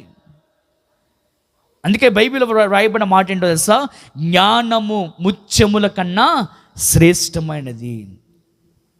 జ్ఞానమును విడువక ఉండిన ఎడల అది నిన్ను కాపాడుతుంది. ఇంకా ఆ అధ్యాయం మనం చూసినట్లయితే ఆ వచనంలో 4వ అధ్యాయం 6వ వచనం చూస్తే జ్ఞానమును విడువక ఉండిన ఎడల దాన్ని ప్రేమించిన ఎడల రక్షించును, జ్ఞానమును సంపాదించుకొనుటయే జ్ఞానమునకు ముఖ్యాంశము. చూడండి, నీ సంపాదనంతయు ఇచ్చి బుద్ధి సంపాదించుకొనుము. నీ సంపాదన అంతా ఇచ్చి ఏం సంపాదించుకోవాలంట? బిల్డింగ్ మీద బిల్డింగ్ కాదు, పొలాల మీద పొలాలు కాదు. ఏం సంపాదించుకోమన్నాడు? నీ సంపాదనంతయు ఇచ్చి బుద్ధి సంపాదించుకొనుము. అదే సామెతల గ్రంథం 2వ అధ్యాయం ఉంటుంది 12వ వాక్యంలో బుద్ధి నిన్ను కాపాడును. 2వ అధ్యాయం 12వ వాక్యం ఉంటుంది, బుద్ధి నిన్ను కాపాడును. చాలండి, బుద్ధి నిన్ను కాపాడుతుంది. కాబట్టి జ్ఞానైన సొలొమోను అంటాడు, నీ సంపాదనంతయు ఇచ్చి బుద్ధి సంపాదించుకో. దావీదు అంటాడు, కీర్తనలు అంటాడు, నాకు బుద్ధి నేర్పుమయ్యా, నాకు బుద్ధి నేర్పు, బుద్ధి దయచేయి అంటాడు. ఈ దినాలు చాలామంది కుటుంబాలు నశించిపోవడం గల కారణం ఏంటయ్యా అంటే అక్కడ దేవుడు అంటాడు, నా జనులు జ్ఞానము లేకయే వారు నశించిపోతున్నారు. నా ప్రియమైన దేవుని బిడ్డారా, నువ్వు ఆ దుర్దినాల్లో, ఆ శోధన కాలంలో నుండి, ఆ శోధనను తప్పించబడి కాపాడబడాలంటే జ్ఞానమును విడువక ఉండాలి. జ్ఞానం కొరకు నువ్వు ప్రయాసపడాలి. జ్ఞానం నువ్వు సంపాదించుకోవాలి. నీ ఆస్తంతా అమ్మి బుద్ధి సంపాదించుకోవాలి. ఈ యొక్క దావీదు అంటాడు, నాకు బుద్ధి నేర్పుమయ్యా అంటాడు. మరొక సందర్భం ఒకసారి ఏం జరిగిందంటే సొలొమోను రాజుగా అభిషేకించబడ్డాడు. రాజుగా అభిషేకించబడిన దినాల్లో ఏలుబడి చేయడానికి అప్పుడే సీట్ ఎక్కాడు, సింహాసనం మీద కూర్చున్నాడు. కొత్తగా ఎక్కిన తర్వాత అతడికి పరిపాలన చేద్దాం అనుకునేసరికి ఇలాగా ఎక్కి సింహాసనం ఎక్కాడు లేదో ఒక కేసు వచ్చింది. మనందరూ తెలుసు ఏంటి ఆ కేసు? 2 వేశ్య స్త్రీలు తమకు పుట్టిన వారిని ఒకరిని చంపుకున్నారు. ఇక హాస్పిటల్లో ఒకరు వారి మీద పడి ఒక బాబుని చంపుకున్నారు, ఇంకో బాబు బ్రతికాడు. ఈ ఇద్దరు కూడా ఆ 2 వేశ్యలు పోట్లాడుకున్నారు. ఏమనంటే బతికింది నా బిడ్డ, ఇంకా ఆమె లేదు నా బిడ్డ, ఇలా పోట్లాడుకుంటుంటే అక్కడున్న వారందరూ ఇదిగో ఆగండి, మీరు ఎందుకు కొట్లాడతారు? కొత్తగా రాజుగా సొలొమోను గారు ఎక్కారు కదా, అతని దగ్గరికి వెళ్దాం, అతను ఏం న్యాయం తీరుస్తాడని చెప్పి వీరందరూ ఆ కేసుని తీసుకెళ్లారు. అప్పటికే సొలొమోను సింహాసనం మీద కూర్చుని న్యాయం పరిపాలన చేయడానికి. అంతకుముందు దేవుడు దర్శించి అంటాడు, సొలొమోన్ నీకేం కావాలో కోరుకో, నీకు ఆస్తి కావాలా, శత్రుల ప్రాణం కావాలా, లేక నీకు ఏమేమి కావాలో కోరుకో, నేను ఇస్తానప్పుడు సొలొమోను ఏది అడగలేదండి. నాకు ఆస్తి కావాలనో, శత్రుల ప్రాణం కావాలనో, ఇంకా ఏవేవో రాజ్యాలు కావాలి, అక్కడ స్థలాలు కావాలి, ఇక్కడ స్థలాలు కావాలని ఇవేమి కోరుకోలేదు సొలొమోన్. అతను అంటాడు, బుద్ధి వివేకము గల హృదయం నాకు దయచేయ. హల్లెలూయా. ఏం కోరుకున్నాడు సొలొమోను? బుద్ధి వివేకముల హృదయం నాకు దయచేయని అడిగాడు. అయితే దేవుడు ఏం చేస్తాడంటే బుద్ధి వివేకములతో పాటు అతనికి ఆస్తి, ఐశ్వర్యము, ఘనత ఇవన్నీ ప్రభు దయచేసి ఉన్నాడు. హల్లెలూయా. నా ప్రియమైన దేవుని బిడ్డలారా, దేవుని యొద్ద నుండి పొందుకున్న బుద్ధి జ్ఞానం చేత ఇప్పుడు పరిపాలన చేస్తున్నాడు సొలొమోన్. అయితే ఆ ఇద్దరు వేషాలు తీసుకొచ్చి అక్కడ నిలబెట్టారు. ఇప్పుడు రాజా ఏంటి ఆ కేసు అన్నప్పుడు రాజుతో అంటారు, ఇదిగో ఈ ఇద్దరు తల్లి కుమారుడిని పోగొట్టుకుని చంపేసుకున్నారు. ఈ తల్లి అంటుంది బతికినది నాది, ఈ తల్లి వచ్చి లేదు నా బిడ్డ అని ఇద్దరు పోట్లాడుకున్నాడు, నీవే న్యాయం తీర్చు అన్నప్పుడు ఈ సొలొమోన్ ఏం చేస్తుంటే దేవుని జ్ఞానం చేత నింపబడిన సొలొమోన్ ఇప్పుడు వెంటనే పిలిచి అంటాడు, ఇదిగో కత్తి తీసుకురండి. ఎప్పుడైతే కత్తి అడిగాడో అక్కడున్న ప్రజలు మీలా కూర్చున్నారే వారందరూ కూడా నవ్వుతున్నారు. రాజుకి మతిపోయిందా? న్యాయం తీర్చమంటే కత్తి తెమ్మంటే ఇప్పుడు ఏం చేస్తాడని గమనిస్తే ఆ కత్తి తీసుకొచ్చి ఆ బాబుని ఇరువురికి సగం సగం చేయాలి. ఆమేన్, హల్లెలూయా. ఇలా కత్తెత్తబోతుండగానే బతికినటువంటి తల్లి అంటారు, అయ్యా దయచేసి ఆ బాబుని చంపకయ్యా, ఆ బాబుని బతకనివ్వండి, ఆ తల్లి దగ్గరనే ఉంటాడు, ఎప్పుడో ఒకసారి నా బిడ్డను చూసుకుంటానయ్యా, దయచేసి ఆ బాబుని చంపకయ్యా. కానీ చంపేసుకున్న తల్లి ఏమంటది, అయ్యా చంపే నాకొద్దు, ఆమెకొద్దు, మా ఇద్దరికి వద్దయ్యా, నువ్వు చంపే అంటాడు. ఎందుకు ఆ కత్తి తెమ్మన్నాడంటే పాపాన్ని పరిశుద్ధతను వేరు చేయడానికి. హల్లెలూయా. ఆ కత్తి ఎందుకు తెమ్మనంటే దైవ జ్ఞానం పొందుకున్న సొలొమోను ఆ కత్తి తీసుకొచ్చి అంటాడు, ఈ కత్తి తీసుకుని ఆ బిడ్డని చంపబోతున్నాడు, రెండుని ఇరువు ముక్కలు చేయబోతున్నాడు. పాపము పరిశుద్ధత ఒక చోట ఏలుబడి చేయకూడదు. పాపము పరిశుద్ధత వేరు చేయబడాలి. రాజు నియమించిన తీర్పు కంట ఆ జనులందరూ భయపడిపోయారండి. అప్పటి వరకు అపహాస్యం చేసుకున్నటువంటి జనులందరూ ఈ తీర్పు తీర్చగానే వారు భయపడిపోయారు. ఈ సొలొమోను ఏ జ్ఞానం పొందుకున్నాడంటే దైవ జ్ఞానము. దేవుని యొద్ద నుండి జ్ఞానం పొందుకుని అక్కడ న్యాయాన్ని తీర్చాడు. ఈ దినాన చాలామంది జ్ఞానము లేక నశించిపోతున్నారు. మరికొందరు ఏమంటున్నారంటే జ్ఞానం లేక అసలు దేవుడే లేడని మరికొందరు బోధలు చేస్తూ ఉన్నారు. వారు జ్ఞానము లేక మాట్లాడుచున్నారు. వీరు అమెరికా దేవుడు, వీరు ఆ దేవుడు, ఈ తెల్లోళ్ళ దేవుడు, ఈ దేవుడు కాదని చెప్పి రకరకాల మాట్లాడుతున్నాడు. వీళ్ళందరూ ఎవరంటే జ్ఞానము లేకయే. ఇప్పుడు సొలొమోను అంటాడు, కత్తి తీసుకొచ్చా, ఇది పాపాన్ని పరిశుద్ధతను వేరు చేయబడాలి. నా ప్రియమైన దేవుని బిడ్డలారా, జ్ఞానం పొందుకున్నటువంటి మనము అక్కడ గమనించాల్సింది ఏంటి అంటే జ్ఞానమును విడువక ఉన్నట్లయితే అది మనలను కాపాడుతుంది. కనుక ఏ జ్ఞానం చేత మనం నింపబడాలి? చాలామంది జ్ఞానం కలిగి ఉన్నారు కానీ అది లోక సంబంధమైన జ్ఞానం చేత నింపబడి ఉన్నారు, లోక జ్ఞానం చేత నడిపించబడుతున్నారు. మరికొందరు ప్రకృతి సంబంధమైన జ్ఞానము, నేను అది తయారు చేస్తాను, నేను ఇది కనిపెట్టాను, నేను అది కనిపెట్టానని చెప్పి చాలామంది ఆ జ్ఞానం చేతనే ఉన్నారు. మనము లోక జ్ఞానం చేత కాదు మనం నింపవలసింది, లేక దయ్యముల జ్ఞానం చేత కాదు మనం నడిపించవలసింది. ఏ జ్ఞానం మనం పొందుకోవాలంటే యాకోబు రాసిన పత్రిక 3వ అధ్యాయం 15వ వాక్యం చదవండి. యాకోబు రాసిన పత్రిక 3వ అధ్యాయం 15వ వాక్యం. ఈ జ్ఞానము పైనుండి దిగి వచ్చినది కాక భూ సంబంధమైనది, అది ప్రకృతి సంబంధమైనది, దయ్యముల జ్ఞానము వంటిదనై ఉన్నది. ఏలయనగా మత్సరములను వివాదమును ఎక్కడ ఉండునో అల్లరియు ప్రతి నీచ కార్యములను ఉంచాలండి. ఈ లోకంలో 3 విధములైన జ్ఞానం. ఒకటి లోక జ్ఞానం, రెండోదిగా దయ్యముల జ్ఞానం, మూడోదిగా దైవ జ్ఞానం చేత నడిపించబడుతుంది. అదే చాలామంది లోక జ్ఞానం చేతనే నడిపించబడుతున్నారు. బైబిల్లో వ్రాయబడిన మాట, లోక జ్ఞానము దేవుని దృష్టికి వెరితనముగా ఉన్నది. మరికొందరి కుటుంబాల్లో ఏమంటే విభేదాలు, అల్లర్లు, అసమాధానము, గొడవలు ఇవన్నీ జరుగుతున్నాయంటే ఆ కుటుంబాలు ఏ జ్ఞానం చేత నడిపించబడుతున్నారు? దయ్యముల జ్ఞానం చేత. అక్కడ స్పష్టంగా రాయబడిన మాట ఏంటంటే, భూ సంబంధమైనదియు ప్రకృతి సంబంధమైనదైన దయ్యముల జ్ఞానము వంటిదై ఉన్నది. ఏలైనగా మత్సరమును వివాదములు ఎక్కడ ఉంటాయో అక్కడ ఉన్నదంతా కూడా దయ్యముల జ్ఞానం చేత నడిపించబడుతున్నారు. అయితే మరొక జ్ఞానం ఉందండి. అది ఏ జ్ఞానం అంటే, పైనుండి వచ్చు జ్ఞానము. మొట్టమొదటది పవిత్రమునై ఉన్నది, తరువాత సమాధానకరమునది ఉన్నది, మృదువైనది, సులభముగా లోబడినది, కనికరముతోనూ మంచి ఫలములతోనూ నిండుకొనినది, పక్షపాతమునైనను వేషధారణైనను లేనిదై ఉన్నది. హల్లెలూయా, హల్లెలూయా. జ్ఞానమును విడువకయుండిన ఎడల అది నిన్ను కాపాడుతుంది. ఏ జ్ఞానం అది అని గమనిస్తే, పైనుండి వచ్చు జ్ఞానం. దైవ జ్ఞానం చేతను నింపబడాలి. బుద్ధి జ్ఞానము సర్వ సంపదలు గలవాడై ఉన్నాడైన, గుప్తములై ఉన్నవైన యొద్ద. కనుక ఆ జ్ఞానం చేత మనం నడిపించబడాలి. లోక జ్ఞానం చేత లేక దయ్యముల జ్ఞానం చేత నడిపించబడినట్లయితే అక్కడ అల్లరియు, ప్రతి నీచమైన కార్యాలు, మత్సరాలు, విభేదాలు కలుగుతూ ఉంటాయి.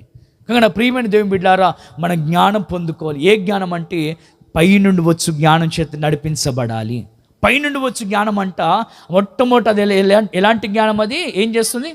పవిత్రమైనది, సులభముగా లోబడినది, వేషధారణ ఉండదు, దానిలో సమాధానము గలదై ఉంటుంది, మృదువైనది, ఇంకా చాలా ఉన్నాయండి.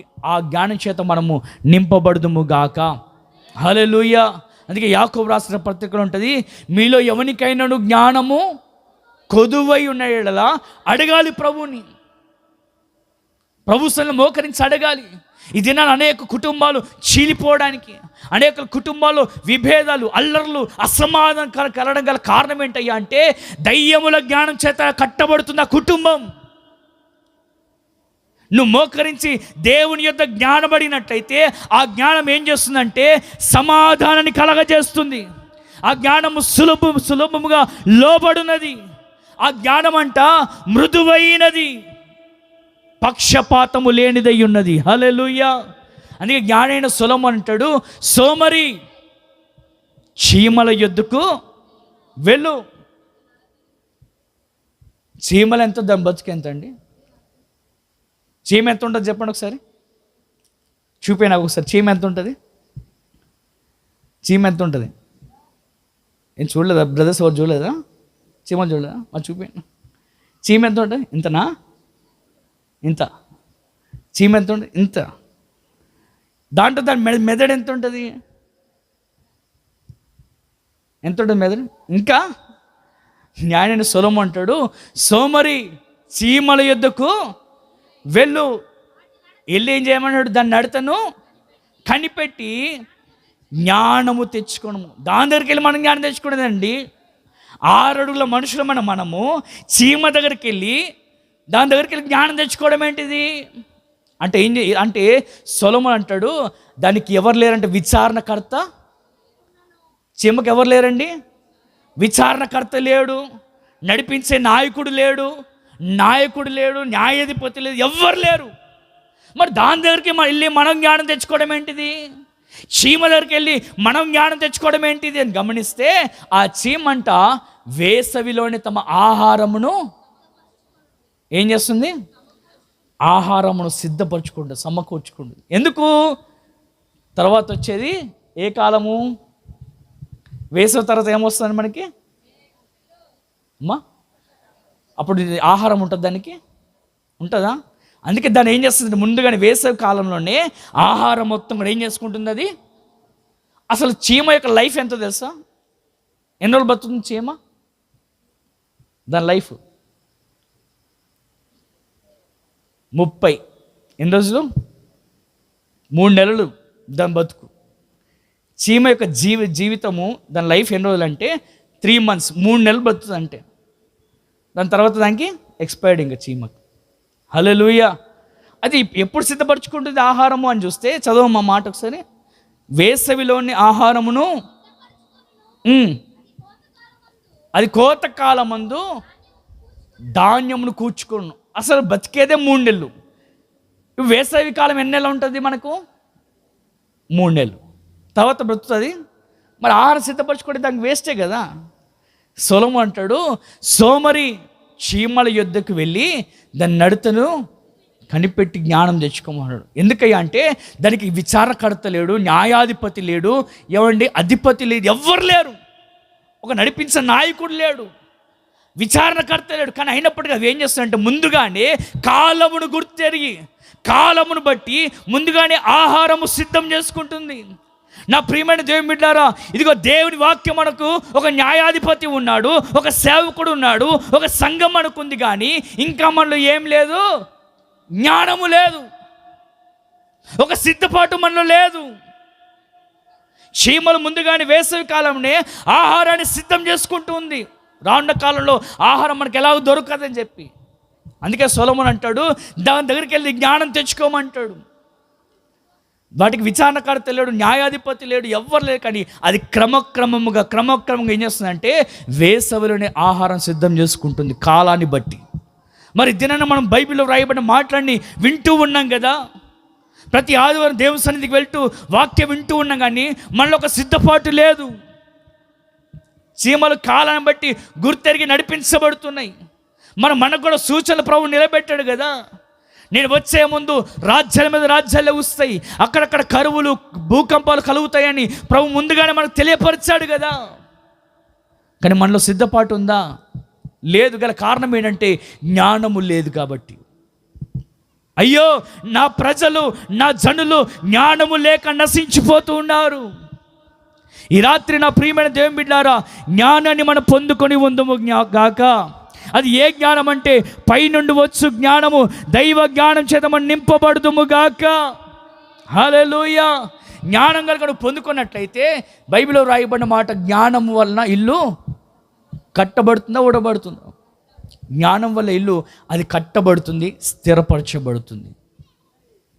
జ్ఞానవంతురాలు తన ఇంటిని కట్టుకుంటుంది, అదే మూఢురాలు ఉన్నది కాస్త చేతులతో ఊడబెరుక్కుంటుంది. ఈ దినాలు చాలా కుటుంబాలు అయిపోవడానికి, అసమాధానం, గొడవలు జరగడం గల కారణం ఏంటంటే జ్ఞానము లేక. మరికొందరు జ్ఞానం లేక తండ్రులు నశించిపోతున్నారు. ద్రాక్షరసం మద్యానికి అలవాటైపోయి, త్రాగుడుకి బానిసత్వం అయిపోయి చాలామంది ఏమండి వారు చనిపోతూ ఎక్కడ పడితే అక్కడ పడిపోతూ ఉంటున్నారు. కుటుంబానికి అవమానం తెచ్చిపెడుతూ ఉన్నారు. భార్య పిల్లలకు అవమానాన్ని కలగజేస్తున్నారు. త్రాగుడికి బానిస అయిపోయి వారికి ఏం లేదు, జ్ఞానం లేదు. ఆ మాట చదవండి ఒకసారి.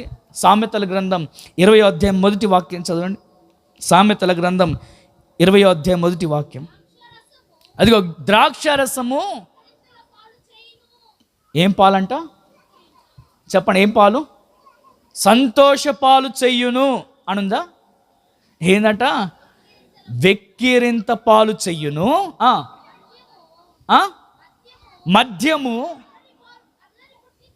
మద్యం ఏం పుట్టిస్తుందంట? మద్యము అల్లరి పుట్టిస్తుంది. దాని వశమైన వారు ద్రాక్షరసమునకు మద్యమునకు వశమైన వారందరూ ఏం లేనివారండి? జ్ఞానము లేనివారు. ద్రాక్షరసానికి వలన ఏం కలుగుతుందంటే సంతోషం పుట్టిస్తుందా, నవ్వులు పాలు చేస్తుంది. అది ఏం చేస్తుందంట? అల్లరి పాలు చేస్తుంది, అవమానం తెచ్చిపెడుతుంది. మద్యం వలన ఏం కలుగుతుందంట? మద్యంను ఎవరైతే దాన్ని అపేక్షిస్తున్నారో, మద్యం వశమైతే ఎవరైతే వశమైపోయినారో, దానికి బానిస అయిపోయినారో వారు ఎలా ఉన్నారంట? జ్ఞానము లేనివారైనారు. అల్లరి పుట్టిస్తున్నారు. ఇదిలా చాలామంది త్రాగుడు బానిస అయిపోయి వారు జ్ఞానం లేక విచ్చలవిడిగా ప్రవర్తిస్తున్నారు. ఒకసారి ఇలాగే గడిచిన 2 వారాల కింద ప్రార్థనకి వెళ్తే అక్కడ ప్రార్థన అయిపోయింది మంచిగా. తర్వాత నెక్స్ట్ రోజు ఫంక్షన్ జరిగింది. ఆ ఫంక్షన్లో బయట ఊరి నుంచి ఒక వ్యక్తి వచ్చాడండి. ఇప్పుడు బంధువులు పిలువబడతారు కదా ఫంక్షన్కి. అయితే వచ్చిన వారు అలా కూర్చున్నారంట. అప్పటికే ఒక గుంపు వారందరూ బాగా తాగేసి కూర్చున్నారు. అక్కడ ఒక గుంపు వారందరూ తాగేసి కూర్చున్నారు. ఆ బంధువు ఎవరో తెలియక వచ్చి అక్కడ చైర్లో కూర్చున్నాడు. చైర్లో కూర్చుని కాలు మీద కాలేసి కూర్చున్నాడంట. ఎలా కూర్చున్నాడు?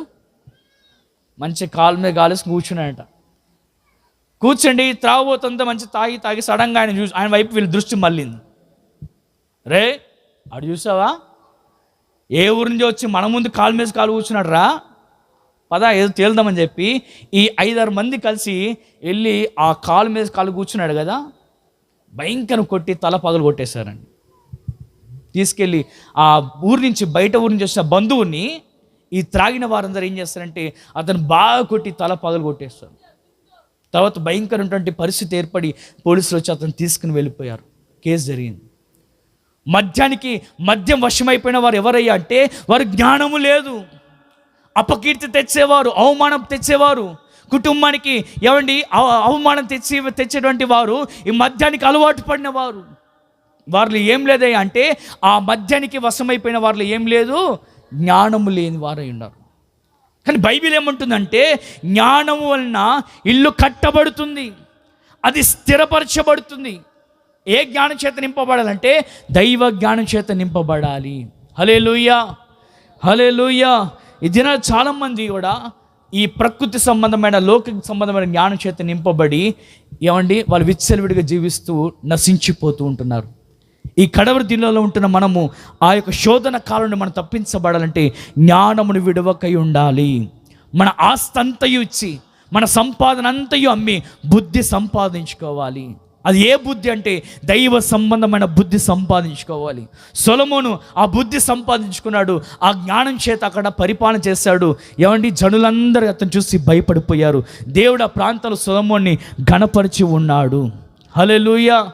దానియేలు కూడా దేవుని జ్ఞానం చేత నింపబడి ఉన్నాడు. దానియేలు ఏ జ్ఞానం చేత నింపబడి ఉన్నాడండి? అతడు ప్రవీణుడై దైవికమైన జ్ఞానం చేత పరిపాలన చేశాడు. కాబట్టి దేశంలో భాషరాని ప్రాంతంలో దేవుడు అతన్ని ఘనపరిచి ఉన్నాడు. నా ప్రియమైన దేవుని బిడ్డలారా, ఈ రాత్రి నువ్వు ఒకటి జ్ఞానాన్ని సంపాదించుకున్నట్లయితే ఆ జ్ఞానము రానున్న శోధన కాలం నుండి మనం కాపాడును గాక. మూడవదిగా చెప్పి ముగిస్తున్న మూడవదిగా చదవండి. కీర్తనలు 31వ అధ్యాయము 23వ వాక్యం చదవండి. కీర్తనలు 31వ అధ్యాయం 23వ వాక్యం. యెహోవా భక్తులారా, మీరందరూ ఆయనను ప్రేమించుడి. చాలండి. యెహోవా విశ్వాసులను కాపాడును. ఎవరిని కాపాడుతాడంటే ఆయన? ఒకటి, ఎవరి మనస్సు ఆయన మీద ఆనుకుంటుందో వారిని కాపాడుతాడు. రెండవదిగా జ్ఞానమును విడువకై ఉండిన ఎడల అది నేను కాపాడుతుంది. మూడవదిగా యెహోవా విశ్వాసులను కాపాడుతాడు. విశ్వాసులు అంటే ఎవరంటే ఇదిగో మనమందరం దేవుని విశ్వాసులం. మీరెవరంటే మీ విశ్వాసులమయ్యా అంటాను. మూడవదిగా దేవుడు ఎవరిని కాపాడుతాడంటే విశ్వాసము కలిగిన వారిని దేవుడు కాపాడునుగాక. హల్లెలూయా. విశ్వాసులం అని చెప్పుకుంటున్న మనలో ఏముండాలంటే విశ్వాస జీవితం కలిగి జీవించాలి. విశ్వాసులం అని చెప్పుకుంటే సరిపోదు, కానీ మనలో ఏముండాలయ్యా అంటే విశ్వాసం ఉండాలి. బైబిల్లో వ్రాయబడిన మాట, విశ్వాసము లేకుండా దేవునికి ఇష్టలై ఉండుట అసాధ్యం. కానీ విశ్వాసులము, మేము కల్వరి పెంతెకోస్తు విశ్వాసులము అని చెప్పుకుంటున్న మనము, లేక మేము దేవుని విశ్వాసులము, పలానా సంఘ విశ్వాసులము చెప్పుకుంటున్న మనలో ఏముండాలి అంటే విశ్వాస జీవితం ఉండాలి. విశ్వాసము లేకుండా దేవునికి ఇష్టలై ఉండుట అసాధ్యం. కాబట్టి మన జీవితాల్లో ఉండవలసింది ఏంటయ్యా అంటే విశ్వాస జీవితం కలిగి జీవించాలి. కనుక హెబ్రీయులకు రాసిన పత్రిక ఉంటుంది, విశ్వాసము లేకుండా దేవునికి ఇష్టలై ఉండుట అసాధ్యం. ఆయన యుద్ధకు వచ్చువాడు ఆయన ఉన్నాడనియు తన్ను వెదుకు వారికి ఫలము దయచేయువాడనియు నమ్మవలను కదా. దేవుని సన్నిధికి వచ్చేటప్పుడు, దేవుని సన్నిధికి వెళ్ళేటప్పుడు నువ్వు ఎలా వెళ్ళాలంటే విశ్వాసముతో వెళ్ళాలి. పరిపూర్ణమైన నమ్మకముతో దేవుని యొద్దకు రావాలి. ఆయన యొద్ద వచ్చువాడు ఆయన ఉన్నాడనియు తన్ను వెదుకు వారికి ఫలము దయచేయువాడని నమ్మవలను కదా. ప్రభు యొద్దకు వచ్చేవారు మనం ఎలా ఉండాలండి? విశ్వాసంతో రావాలి. ఆయన ఉన్నాడని రావాలి. ఆయన యొద్దకు వెళ్ళే వారికి ఫలం ఇస్తాడని, ఏదైతే మనం ప్రార్థన చేస్తామో ఆ ప్రార్థనకు జవాబు దయచేస్తాడని నమ్మి రావాలి.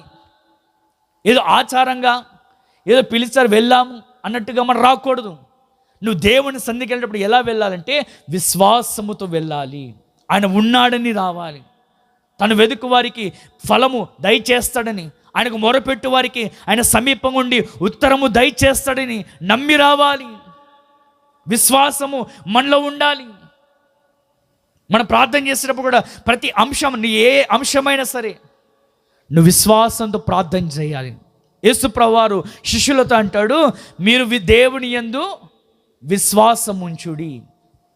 ఎవడైనను ఈ కొండను చూచి అది సముద్రం ఎత్తి పడవేయబడాలి అని తన మనస్సులో సందేహింపక, ఏమాత్రం డౌట్ పడకుండా విశ్వాసముతో దేవుని మాట నమ్మి నువ్వు ఎప్పుడైతే ఆ కొండను గద్దిస్తావో ఆ వెంటనే పడిపోతుంది సముద్రంలో. లేదా నీ మనసులో సందేహించి అపనమ్మకముతో నువ్వు ఉన్నట్లయితే నువ్వు ఏమాత్రం కొండను పెకలించలేవు. మార్క్స్ వార్తలో ఉంటుంది, అందుకు దేవుడు అంటాడు, మీరు దేవుని యందు విశ్వాసం ఉంచుడి. అది ఎలాంటి విశ్వాసం అంటే పరిపూర్ణమైన విశ్వాసం అన్న ఉండాలి. అపనమ్మకముతో కాక పూర్ణమైన నమ్మకం మనలో ఉండాలి. శిష్యులతో అదే అంటాడు, మీలో సందేహింపక. పూర్ణమైన విశ్వాసంతో నువ్వు అన్నట్టయితే ఆ కొండ ఎత్తబడి సముద్రంలో పడవేయబడుతుంది. అందుచేత ప్రార్థన చేయనప్పుడల్లా మీరు అడుగుచున్న వాటినెల్లను పొంది ఉన్నామని నమ్ముడి. విశ్వాసంతో నమ్మి ప్రార్థన చేయాలి. ఎప్పుడైతే విశ్వాసం మనలో ఉంటుందో ఆ విశ్వాసం మన జీవితంలో కార్యం చేస్తుంది. హల్లెలూయా. క్రియలేని విశ్వాసము మృతమంట. కానీ మన జీవితంలో విశ్వాసం అని చెప్పుకున్న మనలో విశ్వాసం కలిగి జీవించాలి. మనం ఆరాధిస్తున్న దేవుడు ఎవరయ్యా అంటే ఆయన విశ్వాసమునకు కర్త అయిన. కాబట్టి విశ్వసించి మనము దేవుని సన్నిధికి రావాలి. ఆయన యొద్దకు వచ్చేవాడు ఫలము దయచేస్తాడని, ఇదిగో మనం ప్రార్థన చేస్తుండగా ఆయన సహాయము దయచేస్తాడని నమ్మి రావాలి. విశ్వాసముతో దేవుని సన్నిధికి రావాలి. అప్పుడు నీ విశ్వాసం బట్టి ఏ ప్రభు కార్యం చేయునుగాక.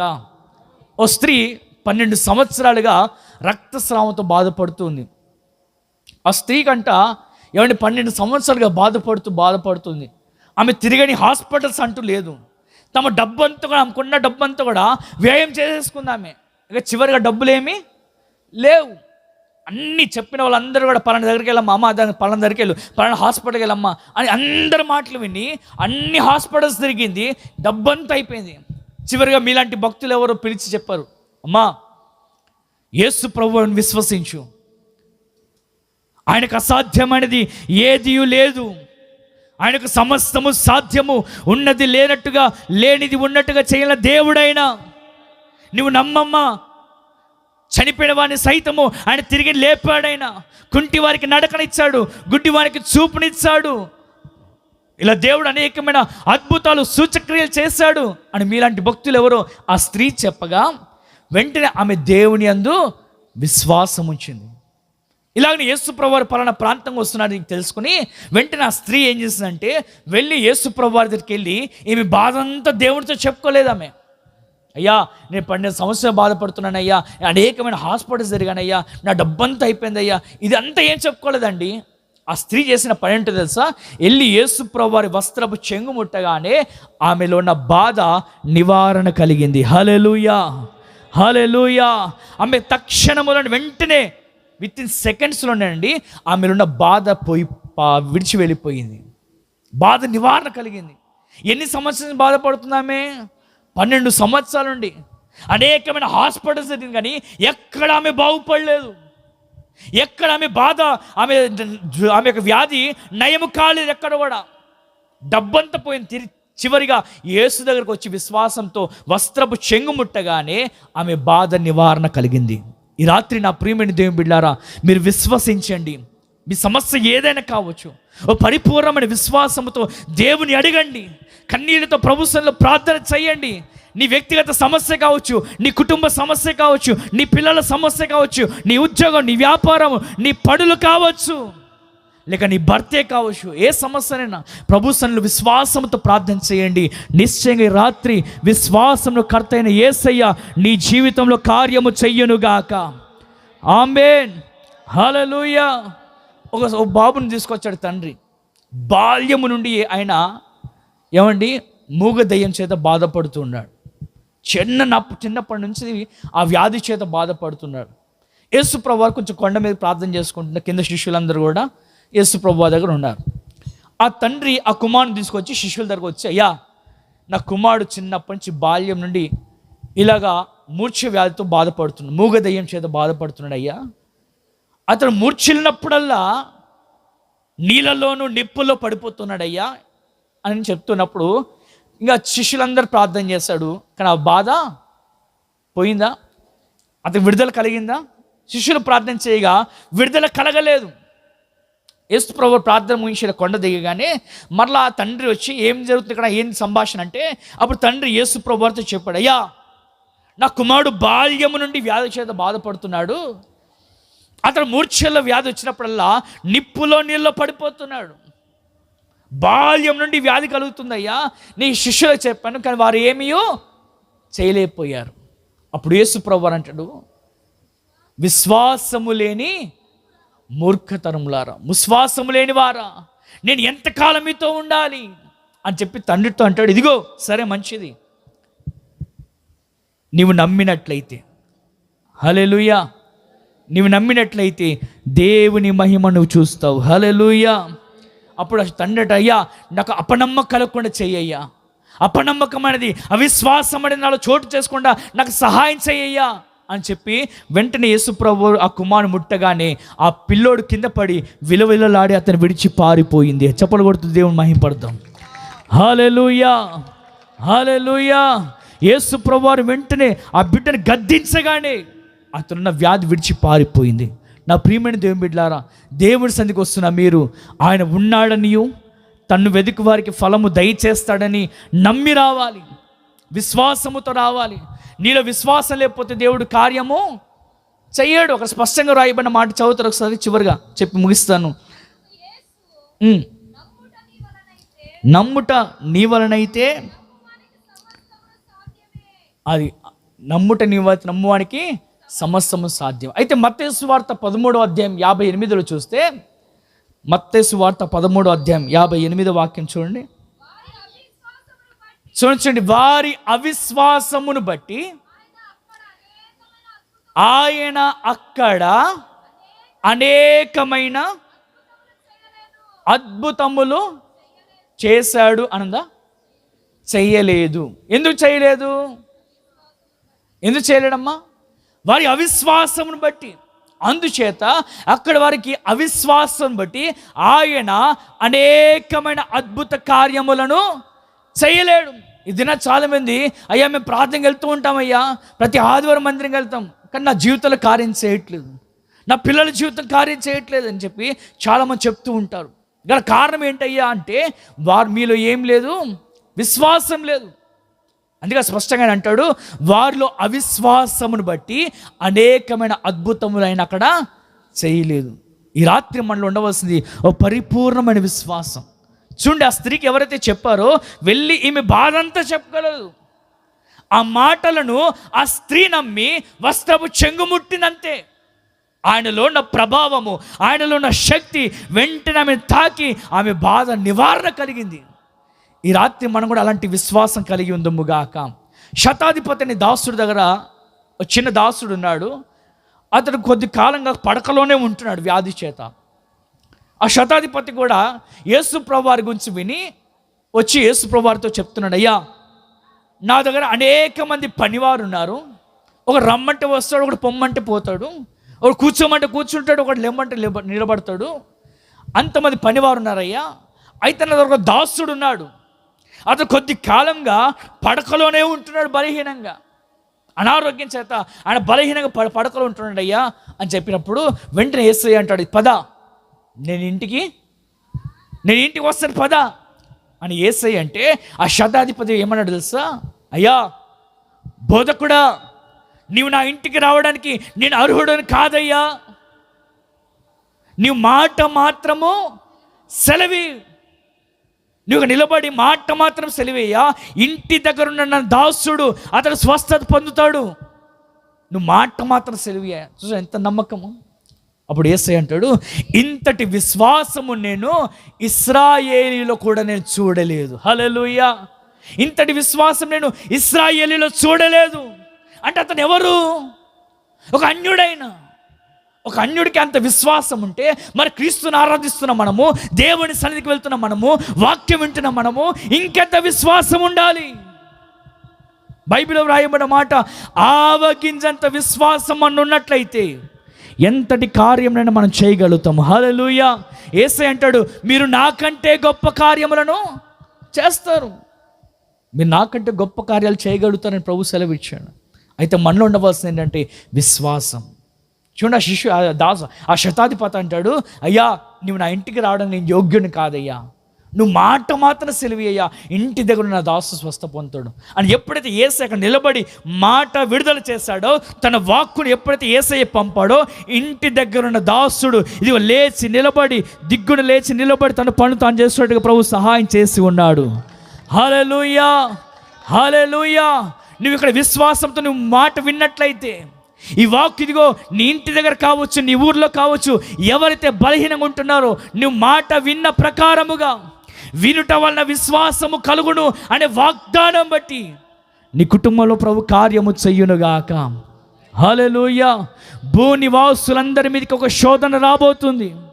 ఆ శోధన కాలంలో నిన్ను కాపాడుదని ప్రభు వాగ్దానం చేస్తాడు. నా ప్రియమైన దేవుని బిడ్డారా, ఆ భయంకరమైన శోధన కాలంలో రాజ్యం మీద రాజ్యాలు, భూకంపాలు, కరువులు, మనుషులు చంపుకుంటారు, అక్కడక్కడ భయంకరమైన యుద్ధాలు జరుగుతాయి. వాటన్నిటి నుండి తప్పించబడాలంటే నీ మనస్సు ఆయన మీద ఆనుకోవాలి. ప్రతి పరిస్థితుల్లో ఆయన మీద ఆధారపడి ఉండాలి. రెండవదిగా జ్ఞానమును విడువక ఉండాలి. అది ఏ జ్ఞానం? పైనుండి వచ్చు దేవుని జ్ఞానం, దైవిక జ్ఞానం చేత నింపబడాలి. మూడవదిగా విశ్వాసము కలిగి జీవించాలి. విశ్వాసులైనా కాపాడుతని వాగ్దానం చేస్తాడు. కానీ మన జీవితాల్లో విశ్వాసంతో జీవించినట్లయితే నిశ్చయంగా శోధన కాలంలో మనం కాపాడబడుదుముగాక. చివరి మాట చదవండి, సామెతల గ్రంథం 3వ అధ్యాయం 26వ వాక్యం చదవండి. సామెతల గ్రంథం 3వ అధ్యాయం 26వ వాక్యం. యెహోవాయే నీకు ఆధారమగును, నీ కాళ్ళు చిక్కబడకుండానట్లు. చాలండి. 4వదిగా మన దేవుని ఆధారం చేసుకోగలిగినట్లయితే మన కాలు చిక్కబడకున్నట్లుగా ఆయన మనం కాపాడుతాడు. హల్లెలూయా. యెహోవాయే నీకు ఆధారమగును, నీ కాలు చిక్కబడకుండానట్లు ఆయన నిన్ను కాపాడుతాడు. చివరిగా మనం ఆ శోధన నుండి కాపాడబడాలంటే మన దేవుణ్ణి ఆధారం చేసుకోవాలి.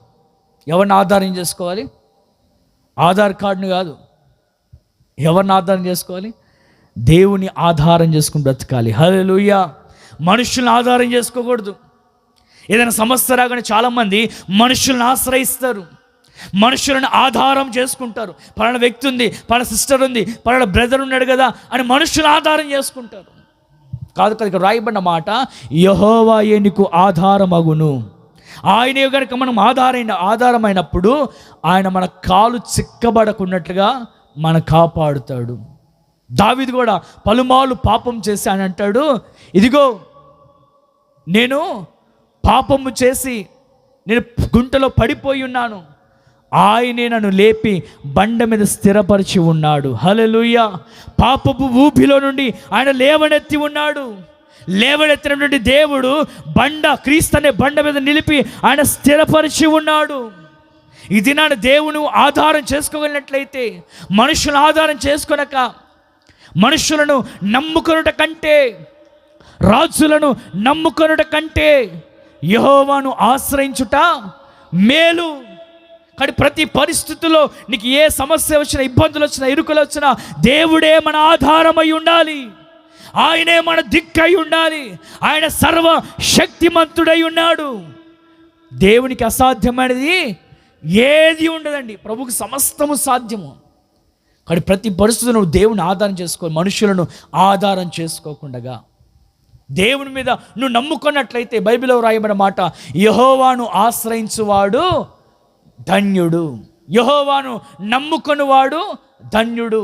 ఆధారము, నమ్మకం ఇవన్నీ కూడా పర్యాయ పదాలు. కనుక నా ప్రియమైన దేవుని బిడ్డలారా, శోధన కాలం నుండి మనం తప్పించబడి కాపాడబడాలంటే నాలుగవదిగా దేవుని మనం ఆధారం చేసుకోవాలి.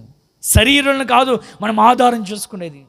ఇర్మియా గ్రంథంలో ఉంటుంది కదా, చివరికి చదవండి. ఇర్మియా గ్రంథం 17వ అధ్యాయం 5వ వాక్యం చదవండి.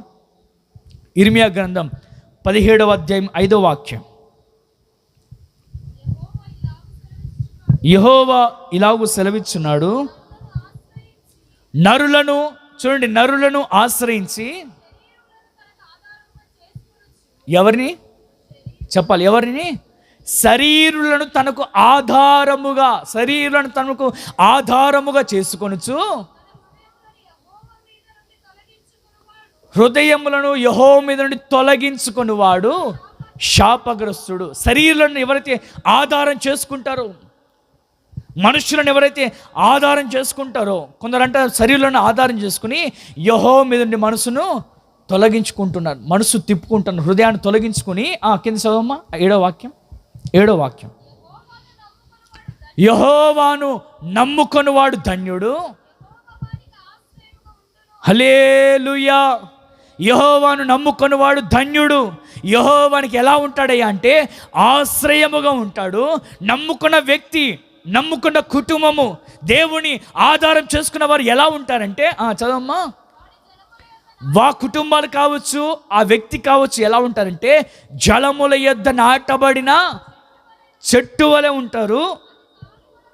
కాలువల యోరను దాని వేలు తన్నును, వెట్ట కలిగినను దానికి భయపడదు, దాని ఆకు పచ్చగా ఉండును, వర్షము లేని సంవత్సరమున చింతనొందదు, కాపు మానదు. ఎవరైతే దేవుని ఆధారం చేసుకుంటారో, ఎవరైతే దేవుని నమ్ముకుంటారో వారికైనా ఆశ్రయముగా ఉంటారు. ఆ కుటుంబాలు, వారి జీవితాలు ఎలా ఉంటాయో తెలుసా? వారు ఎలా ఉంటారంట, వర్షము లేని సంవత్సరమున చింతనొందరు, కాపు మానరు, వెట్ట కలిగినను భయపడరు. వెట్ట అంటే ఏంటి? వేడి అంటే శ్రమలు వచ్చినా, నిందలు వచ్చినా, అవమానం వచ్చినా ఆ దేవుని ఆధారం చేసుకున్న ప్రజలు, దేవుని ఆనుకున్న ప్రజలు, దేవుని నమ్ముకున్న ప్రజలు వెట్ట కలిగినను శ్రమలే ఎదురైనను వారు దానికి భయపడరు. హల్లెలూయా, హల్లెలూయా. వారి కుటుంబాలు ఎలా ఉంటాయంటే పచ్చగా ఉంటాయి, ఫలించేవారిగా, వృద్ధి చెందేవారిగా, ఆశీర్వదించబడిన వారిగా ఉంటారు. కాబట్టి నా ప్రియమైన దేవుని బిడ్డలారా, మన కాలు చిక్కబడకుండా మనం కాపాడవాలంటే నాలుగవదిగా దేవుని మనం ఆధారం చేసుకుని బ్రతకాలి. దేవుడే మన దిక్కనట్టుగా బ్రతకాలి. ఏ పరిస్థితులను శరీరం కాదు మనం ఆధారం చేసుకోవలసింది. దేవుణ్ణి ఆధారం చేసుకుని బ్రతకగలిగితే నిశ్చయంగా దినాల్లో ప్రభు మనందరినీ కాపాడునుగాక. అందరూ లేచి నిలబడదాం, ప్రార్థన చేసుకుందాం. అందరూ లేచి నిలబడి ప్రార్థన చేసుకుందాం. రాబో శోధన కాలంలో నిన్ను కాపాడుతాను ప్రభు వాగ్దానం చేస్తాడు. ఆ శోధన కాలంలో మనం తప్పించబడి కాపాడబడాలంటే మన మనస్సు ఆయన మీద ఆనుకోవాలి. అందరూ ప్రార్థన చేసుకుందాం. లేచి నిలిచి అందరూ ప్రార్థన చేసుకుందాం. ఓ మంచి తీర్మానముతో ఈ రాత్రి రాబోవు శోధన కాలంలో నేను నిన్ను కాపాడేదను అని వాగ్దానం చేసిన దేవుడు ఈ రాత్రి వాగ్దానముతో కూడిన మాటలను మనకి అనుగ్రహిస్తూ వచ్చారు. నిండు మనసుతో అందరూ కొద్ది నిమిషాలు ఆకాశం వైపు చేతులెత్తి పూర్ణ మనసుతో ప్రార్థన చేసుకుందాం. ప్రభువా, నన్ను మీరు కాపాడండి. భయానకరమైన పరిస్థితులు భూమి మీద కలుగుతున్నాయి. ప్రభు చెప్పినట్లుగా రాకడకు సూచనలు ఎన్నో కలుగుతున్నాయి. ప్రాంతాల మీద ప్రాంతాలు, యుద్ధాలు, భూకంపం, భయంకరమైనటువంటి పరిస్థితులు విలయతాండమాడుతూ ఉన్నాయి. నీ జీవితం కాపాడబడాలని, నీ కుటుంబము కాపాడబడాలని, నీ పిల్లలు కాపాడబడాలని ఆశించిన దేవుడు మన మధ్యలో సంచరించుచూ ఉన్నాడు. ఆయన మంచి తీర్మానముతో ప్రభు సన్నిధిలో ప్రార్థన చేసుకుందాం. నీ మనస్సు దేవుని మీద ఆనుకోవాలి, నీ హృదయం దేవుని మీద ఆనుకోవాలి. ఇంతకాలం మనుషుల మీద ఆధారపడ్డావు, మనుషులను ఆనుకున్నావు, అందుకే నష్టపోయావు, అందుకే కష్టాల మధ్యలో కన్నీటి మధ్యలో నడిపించబడుతున్నావు. ఎవరినో ఒకరిని ఆధారం చేసుకుని జీవిస్తున్నావు, అందుకే నీ జీవితంలో సంతోషం లేదు, సమాధానము లేదు, ఆశీర్వాదము లేదు, క్షేమము లేదు, దీవెన లేదు. ప్రభు చెప్తున్నారు, నీవు నీ మనస్సుని తిన్నగా ఆయన వైపు త్రిప్పిన ఎడల, నీ జీవితంలో నీ మనస్సుని నువ్వు నిలుపుకొనిన ఎడల, ప్రియులారా, పాపం చేయకుండా పరిశుద్ధంగా బ్రతకడానికి నీ మనస్సును నిలుపుకోవాలి. ఈ రోజున మనిషి నరమలాడుతున్న నరుడు చక్కగా నడిపించబడుతున్నాడు కానీ మనస్సుని కుదుటపరుచుకోలేకపోతున్నాడు, మనస్సుని నిలుపుకోలేకపోతున్నాడు, యవనేచ్ఛలను జయించలేకపోతున్నాడు, పాపముతో పెనుగులాడుతూ ఉన్నాడు, పాపమనే ఊబిలో ఊరేగుతూ ఉన్నాడు. అందుకే శాపం, భయానకరమైన సమస్యలు, కరువులు, శోధనలు, కుటుంబములో అలజడులు, సంతోషం లేకపోవడం. ప్రభు చెప్తున్నారు, ఈ రాత్రి నీ మనస్సుని నీవు నిలుపుకోవాలి దేవుని సన్నిధిలో, నీ మనస్సుని దేవుని సన్నిధిలో నిలుపుకోవాలి, నీ హృదయం దేవుని మీద నిలుపుకోవాలి. ఒక దైవ జ్ఞానం. ఈ రాత్రి లోక జ్ఞానముతో నడిపించబడుతున్నావా? దెయ్యపు జ్ఞానములతో నడిపించబడుతున్నావా? ఆ జ్ఞానం వలన నీ కుటుంబాన్ని కట్టుకోలేకపోతున్నావు, ఆ జ్ఞానం వలన నీ జీవితాన్ని సరిగ్గా లీడ్ చేసుకోలేకపోతున్నావు, ఆ జ్ఞానం వలన సరిగా నీ పిల్లల్ని పెంచుకోలేకపోతున్నావు, ఆ జ్ఞానం వలన సరిగా నీ కుటుంబంలో ఒక మంచి సౌకర్యాన్ని కల్పించుకోలేకపోతున్నావు. ఆ జ్ఞానము నీ కుటుంబాన్ని నాశనానికి దారి తీస్తూ ఉంది. బైబుల్ చెప్తుంది, దైవ జ్ఞానము కలిగి మనం నడిపించబడాలి, దైవ జ్ఞానం మనకి కలిగి నడిపించబడాలి. అందరూ చేతులెత్తి దేవుని సన్నిధిలో, నాకు దైవ జ్ఞానము నివ్వయ్యా, నాకు దైవ జ్ఞానము నివ్వయ్యా, నా పిల్లలతో ఎలా ఉండాలో, నా భర్తతో ఎలాగుండాలో, నా భార్యతో ఎలాగుండాలో, నా పిల్లలతో, నా కుటుంబముతో ఎలాగుండాలో, సేవకులతో ఎలాగుండాలో, దైవ జ్ఞానాన్ని నాకు అనుగ్రహించండి, దైవ జ్ఞానాన్ని మాకు అనుగ్రహించండి. దైవ జ్ఞానము కలిగిన వ్యక్తి కుటుంబాలను చక్కగా కట్టుకోగలడు అని వాక్యములో రాయబడింది. 3 రాళ్ళు తన జ్ఞానాన్ని బట్టి కుటుంబాన్ని పతనము చేసుకుంటుందట. ఈ రాత్రి ఓ దైవీకమైన జ్ఞానము నాకు కలుగు చేయండి. నాలో ఉంటున్న ప్రతి అపవిత్రత, నాలో ఉంటున్న ప్రతి చేదైన వేరు, నాలో ఉంటున్న ప్రతి విధమైన లోపం తొలగించు నాయన. విశ్వాసులను కాపాడే దేవునిగా ఈ రాత్రి మనతో మాట్లాడుతూ వచ్చారు. విశ్వాసం అంటే ఏదో బైబిల్ పట్టుకొని యేసు రక్తంతో కడగబడ్డాను, ఇక నేను విశ్వాసిని, నాకు ఇక ఏ అపాయాలు రావేమో నువ్వు అనుకుంటున్నవేమో. ఎన్నో శోధనలు, ఎన్నో అవమానాలు, కృంగిపోయే పరిస్థితులు, బలహీనమయ్యే పరిస్థితులు, వెనకబడిపోయే పరిస్థితులు, విశ్వాసంలో బద్దలయ్యే పరిస్థితులు ఎన్ని నీ జీవితంలో కలుగుతున్నా, కానీ ప్రభు చెప్తున్న మాట, నేను నిన్ను కాపాడుతాను, నేను నిన్ను కాపాడుతాను. ఎవరు నిన్ను కాపాడినా కాపాడకపోయినా నేను నీ కుటుంబాన్ని కాపాడుతాను, నేను నీ పిల్లలను కాపాడుతాను, నేను నీ వంశమును కాపాడుతాను, నేను నీకు కలిగి ఉన్న సమస్తమును కాపాడుతాను. నీ పిల్లల చుట్టూ కంచి వేసే దేవుడను నేను, నీ కుటుంబాన్ని అంబుల పొదిలో దాచగలిగిన దేవుడను నేను. ప్రియులారా, కుటుంబాన్ని గురించి కలవరమా? వ్యక్తుల గురించి బట్టి కలవరమా? నీ పిల్లలను బట్టి కలవరమా? నీ ఆస్తిని బట్టి కలవరమా? అయ్యో నేను కాపాడుకోలేనే, ఏంటి అని కలవరాల మధ్యలో ఉన్నావా?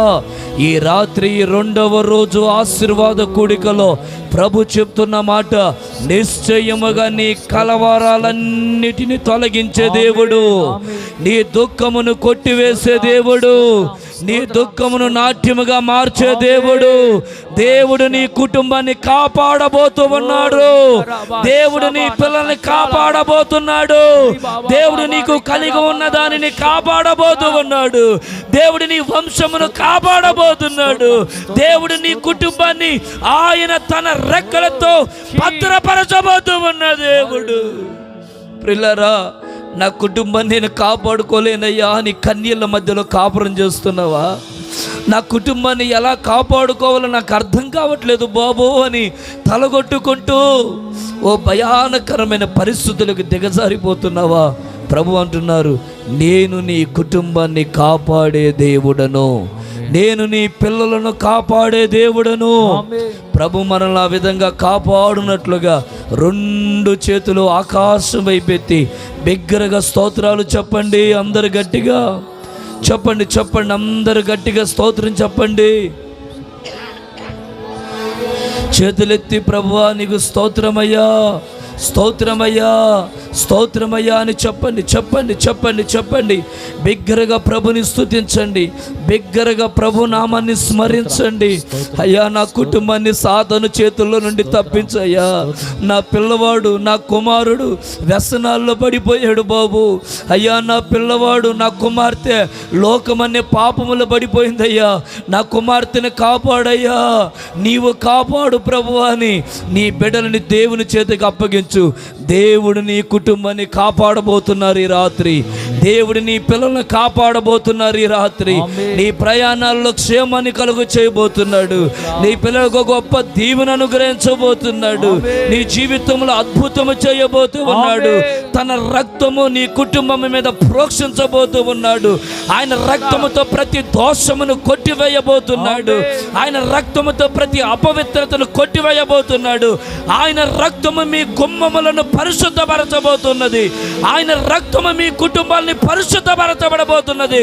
ఆయన రక్తము మీ కుటుంబాలని శుద్ధి చేయబడితే రాత్రి హల్లెలూయా రబనషహిందరకతురా రిబలనషబకతిరిబిరకతురా బలనకతురా.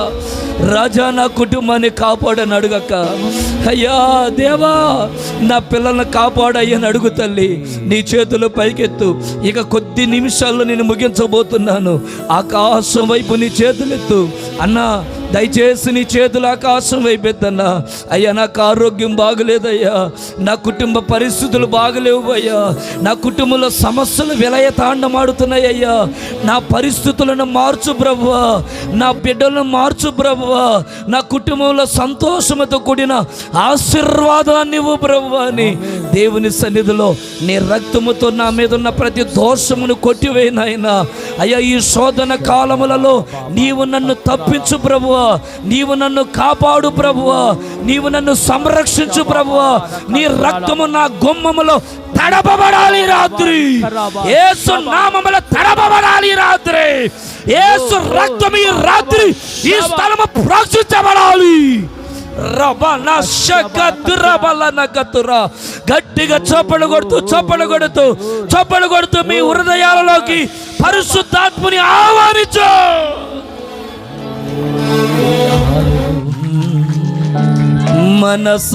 మనసాక్షిని శుద్ధి చేయును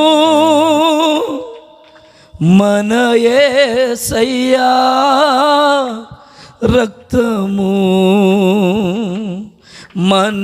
మనసాక్షిని శుద్ధి చేయును మన యేసయ్యా రక్తము. మన శిక్షను తొలగించెను, సంహారమునే తప్పించెను. మన శిక్షను తొలగించెను, సంహారమునే తప్పించెను. యేసు రక్తము రక్తము రక్తము పడుదామా. యేసు రక్తము రక్తము రక్తము. ఈ రాత్రి నీ రక్తం నా మీద ప్రోక్షించయ్యా. ఈ రాత్రి నాకు రక్తముతో మా కుటుంబాలను కడుగు ప్రభువా. ఈ రాత్రి నీ రక్తముతో మా కుటుంబాలను శుద్ధి చేయ్యా. ఈ రాత్రి నీ రక్తముతో మా మీద ఉంటున్న ప్రతి శాపాన్ని కొట్టివేయ్యా. మా మీద ఉంటున్న ప్రతి శాపాన్ని కొట్టివేయ్యా. రక్తము యేసు రక్తము, గట్టిగా చప్పట్లు కొడతాము. అందరు కళ్ళు మూసి ఒక 5 నిమిషాలు ముగించబోతున్నారు. రక్తము దయచేసి అందరు గట్టిగా రక్తము ప్రతి ఘోర పాపమును కడుగును మన యేసయ్యా రక్తము.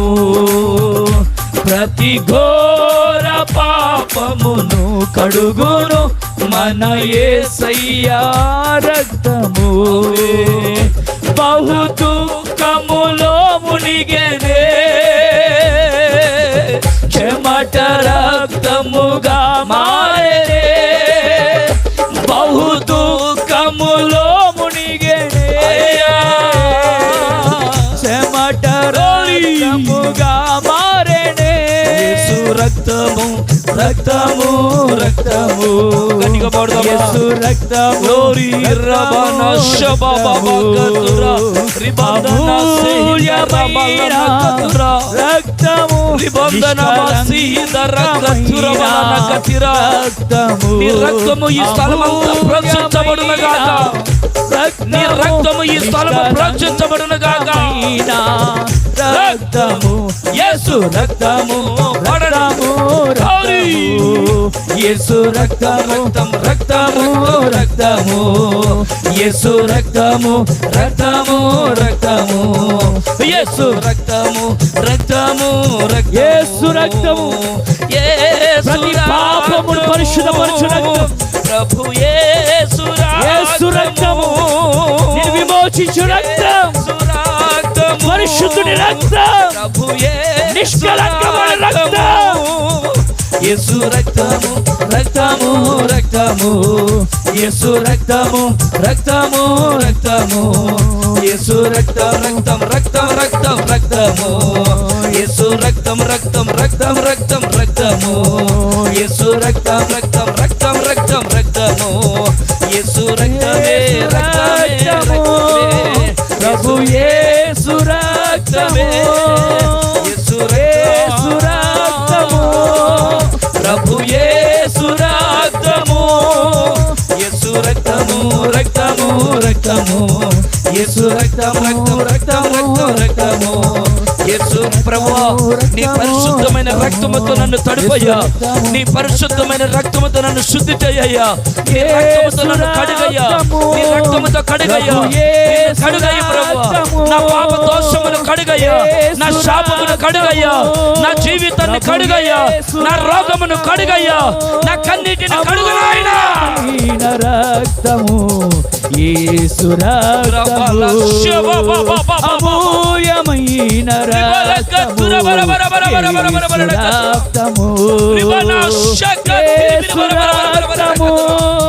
ప్రభు యేసు రక్తము ఆయన రక్తము ప్రోక్షించబడుతున్న రాత్రి. ఆయన రక్తము ప్రోక్షించబడుతున్న రాత్రి. ఆయన రక్తము ప్రోక్షించబడుతున్న రాత్రి.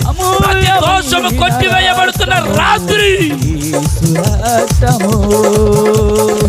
యేసు రక్తము ప్రభు యేసు రక్తము యేసయ్యా యేసయ్యా యేసయ్యా యేసయ్యా యేసయ్యా యేసయ్యా పిలవండి. యేసయ్యా అని పిలవండి. నీ రక్తముతో శుద్ధి చేయని పిలవండి. నన్ను కడుగయ్యా అని పిలవండి. శుద్ధి చేయి. పవిత్రపరిచే రక్తము, శుద్ధి చేసే రక్తము.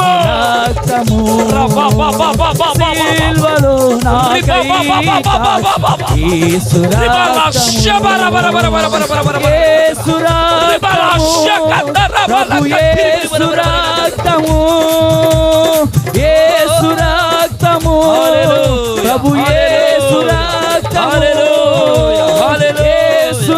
శుద్ధి చేయి నాయనా. శుద్ధి చేయి నాయనా. శుద్ధి చేయి ప్రభువా. ఈ రాత్రి నీ పాపము కొట్టివేసే దేవుడు. ఈ రాత్రి నీ దుఃఖమును కొట్టివేసే దేవుడు. ఈ రాత్రి నీ జీవితాన్ని అద్భుతముగా మార్చే దేవుడు. హల్లెలూయా.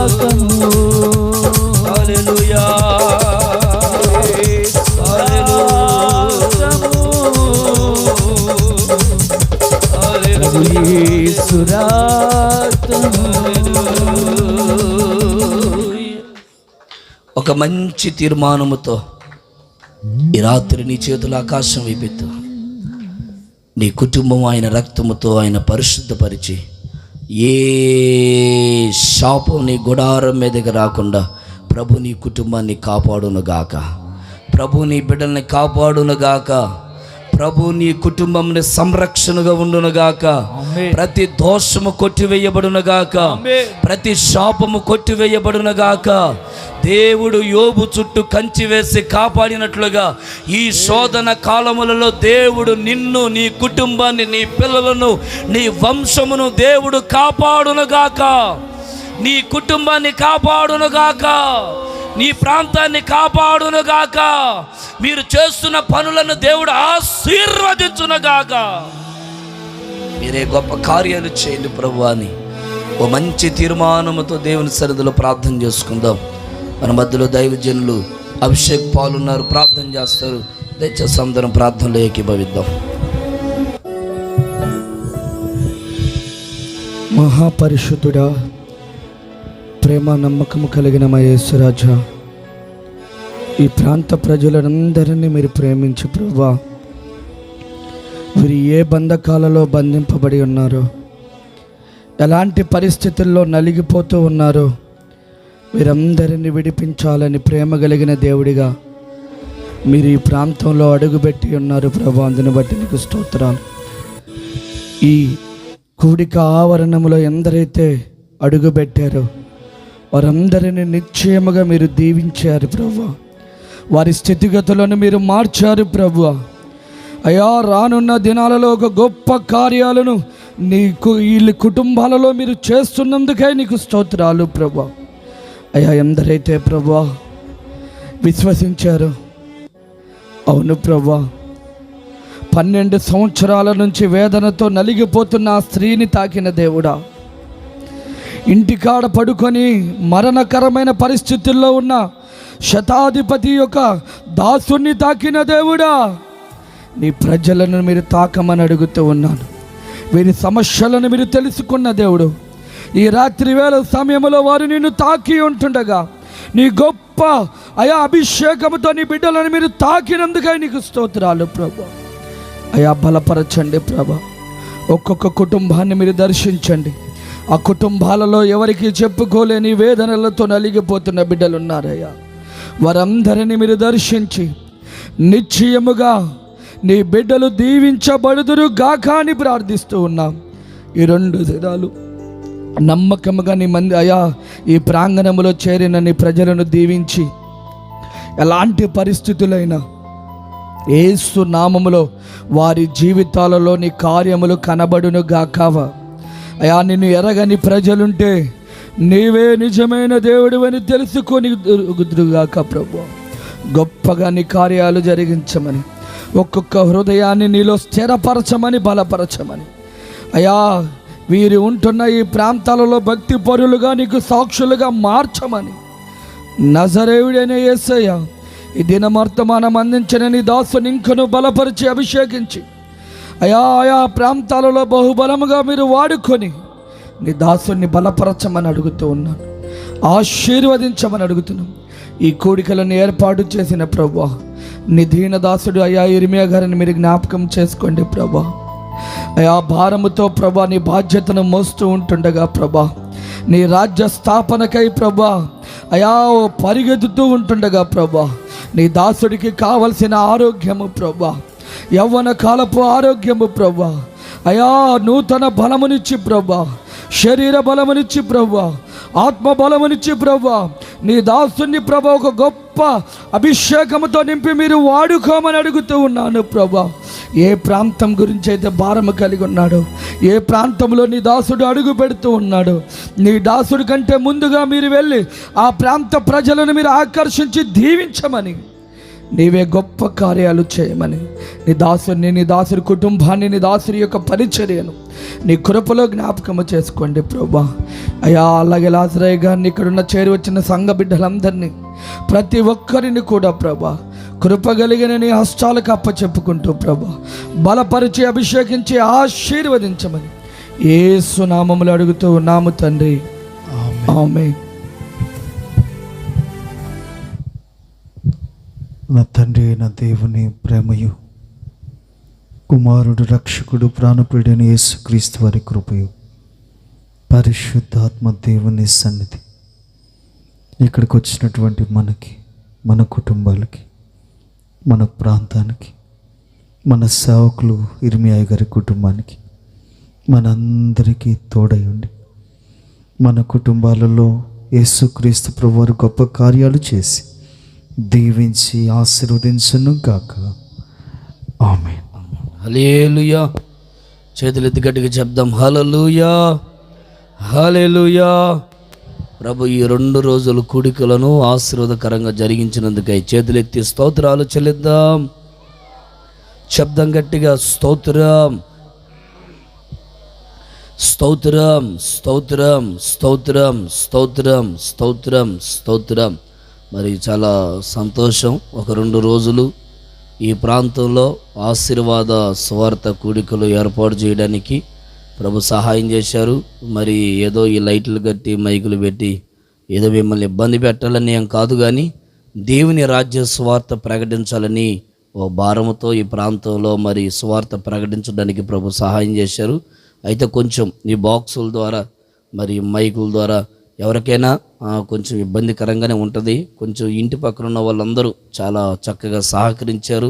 వాళ్ళందరిని బట్టి నేను ప్రభుని స్తుతిస్తున్నాను. వారికి ప్రత్యేకమైనటువంటి వందనాలు. మరి ఈ స్థలంలో ఎవరు అబ్జెక్షన్ చేయకుండా ఏంటి ఈ రాత్రి మాకు గోల అన్నట్లుగా ఈ ప్రాంతంలో సౌండ్ కొంచెం ఎక్కువగా ఉన్నప్పటికీ అందరూ కూడా ఒక మంచి మనస్సుతో అర్థం చేసుకొని సహకరించారు. వాళ్ళందరికీ కూడా మా కల్వరి పెంతెకోస్త్ మినిస్ట్రీ తరపున హృదయపూర్వకమైన వందనాలు చెల్లిస్తున్నాను. మరి ముఖ్యంగా మీరందరూ ఈ సభకి రాకపోతే ఈ సభ ఇంత ఆశీర్వాదకరంగా జరిగేది కాదు. మరి మీరందరూ చాలా చక్కగా సహకరించి ఈ ప్రాంతానికి వచ్చి మరి చక్కగా సభలో పాలు పొందారు. మిమ్మల్ని బట్టి నేను ప్రభుని స్తుతిస్తున్నాను. ప్రభు మీ కుటుంబాలను ఆశీర్వదించును గాక. హల్లెలూయా. మరి రాత్రి చక్కటి వర్తమానం అందించిన దైవజనులు కరుణకిరణ్ పాస్టర్ గారికి మరొకసారి హృదయపూర్వకమైన వందనాలు. మరి అయ్యగారు మీ అందరి కొరకు ప్రార్థన చేస్తారు. తప్పక మీరు అందరూ ప్రార్థన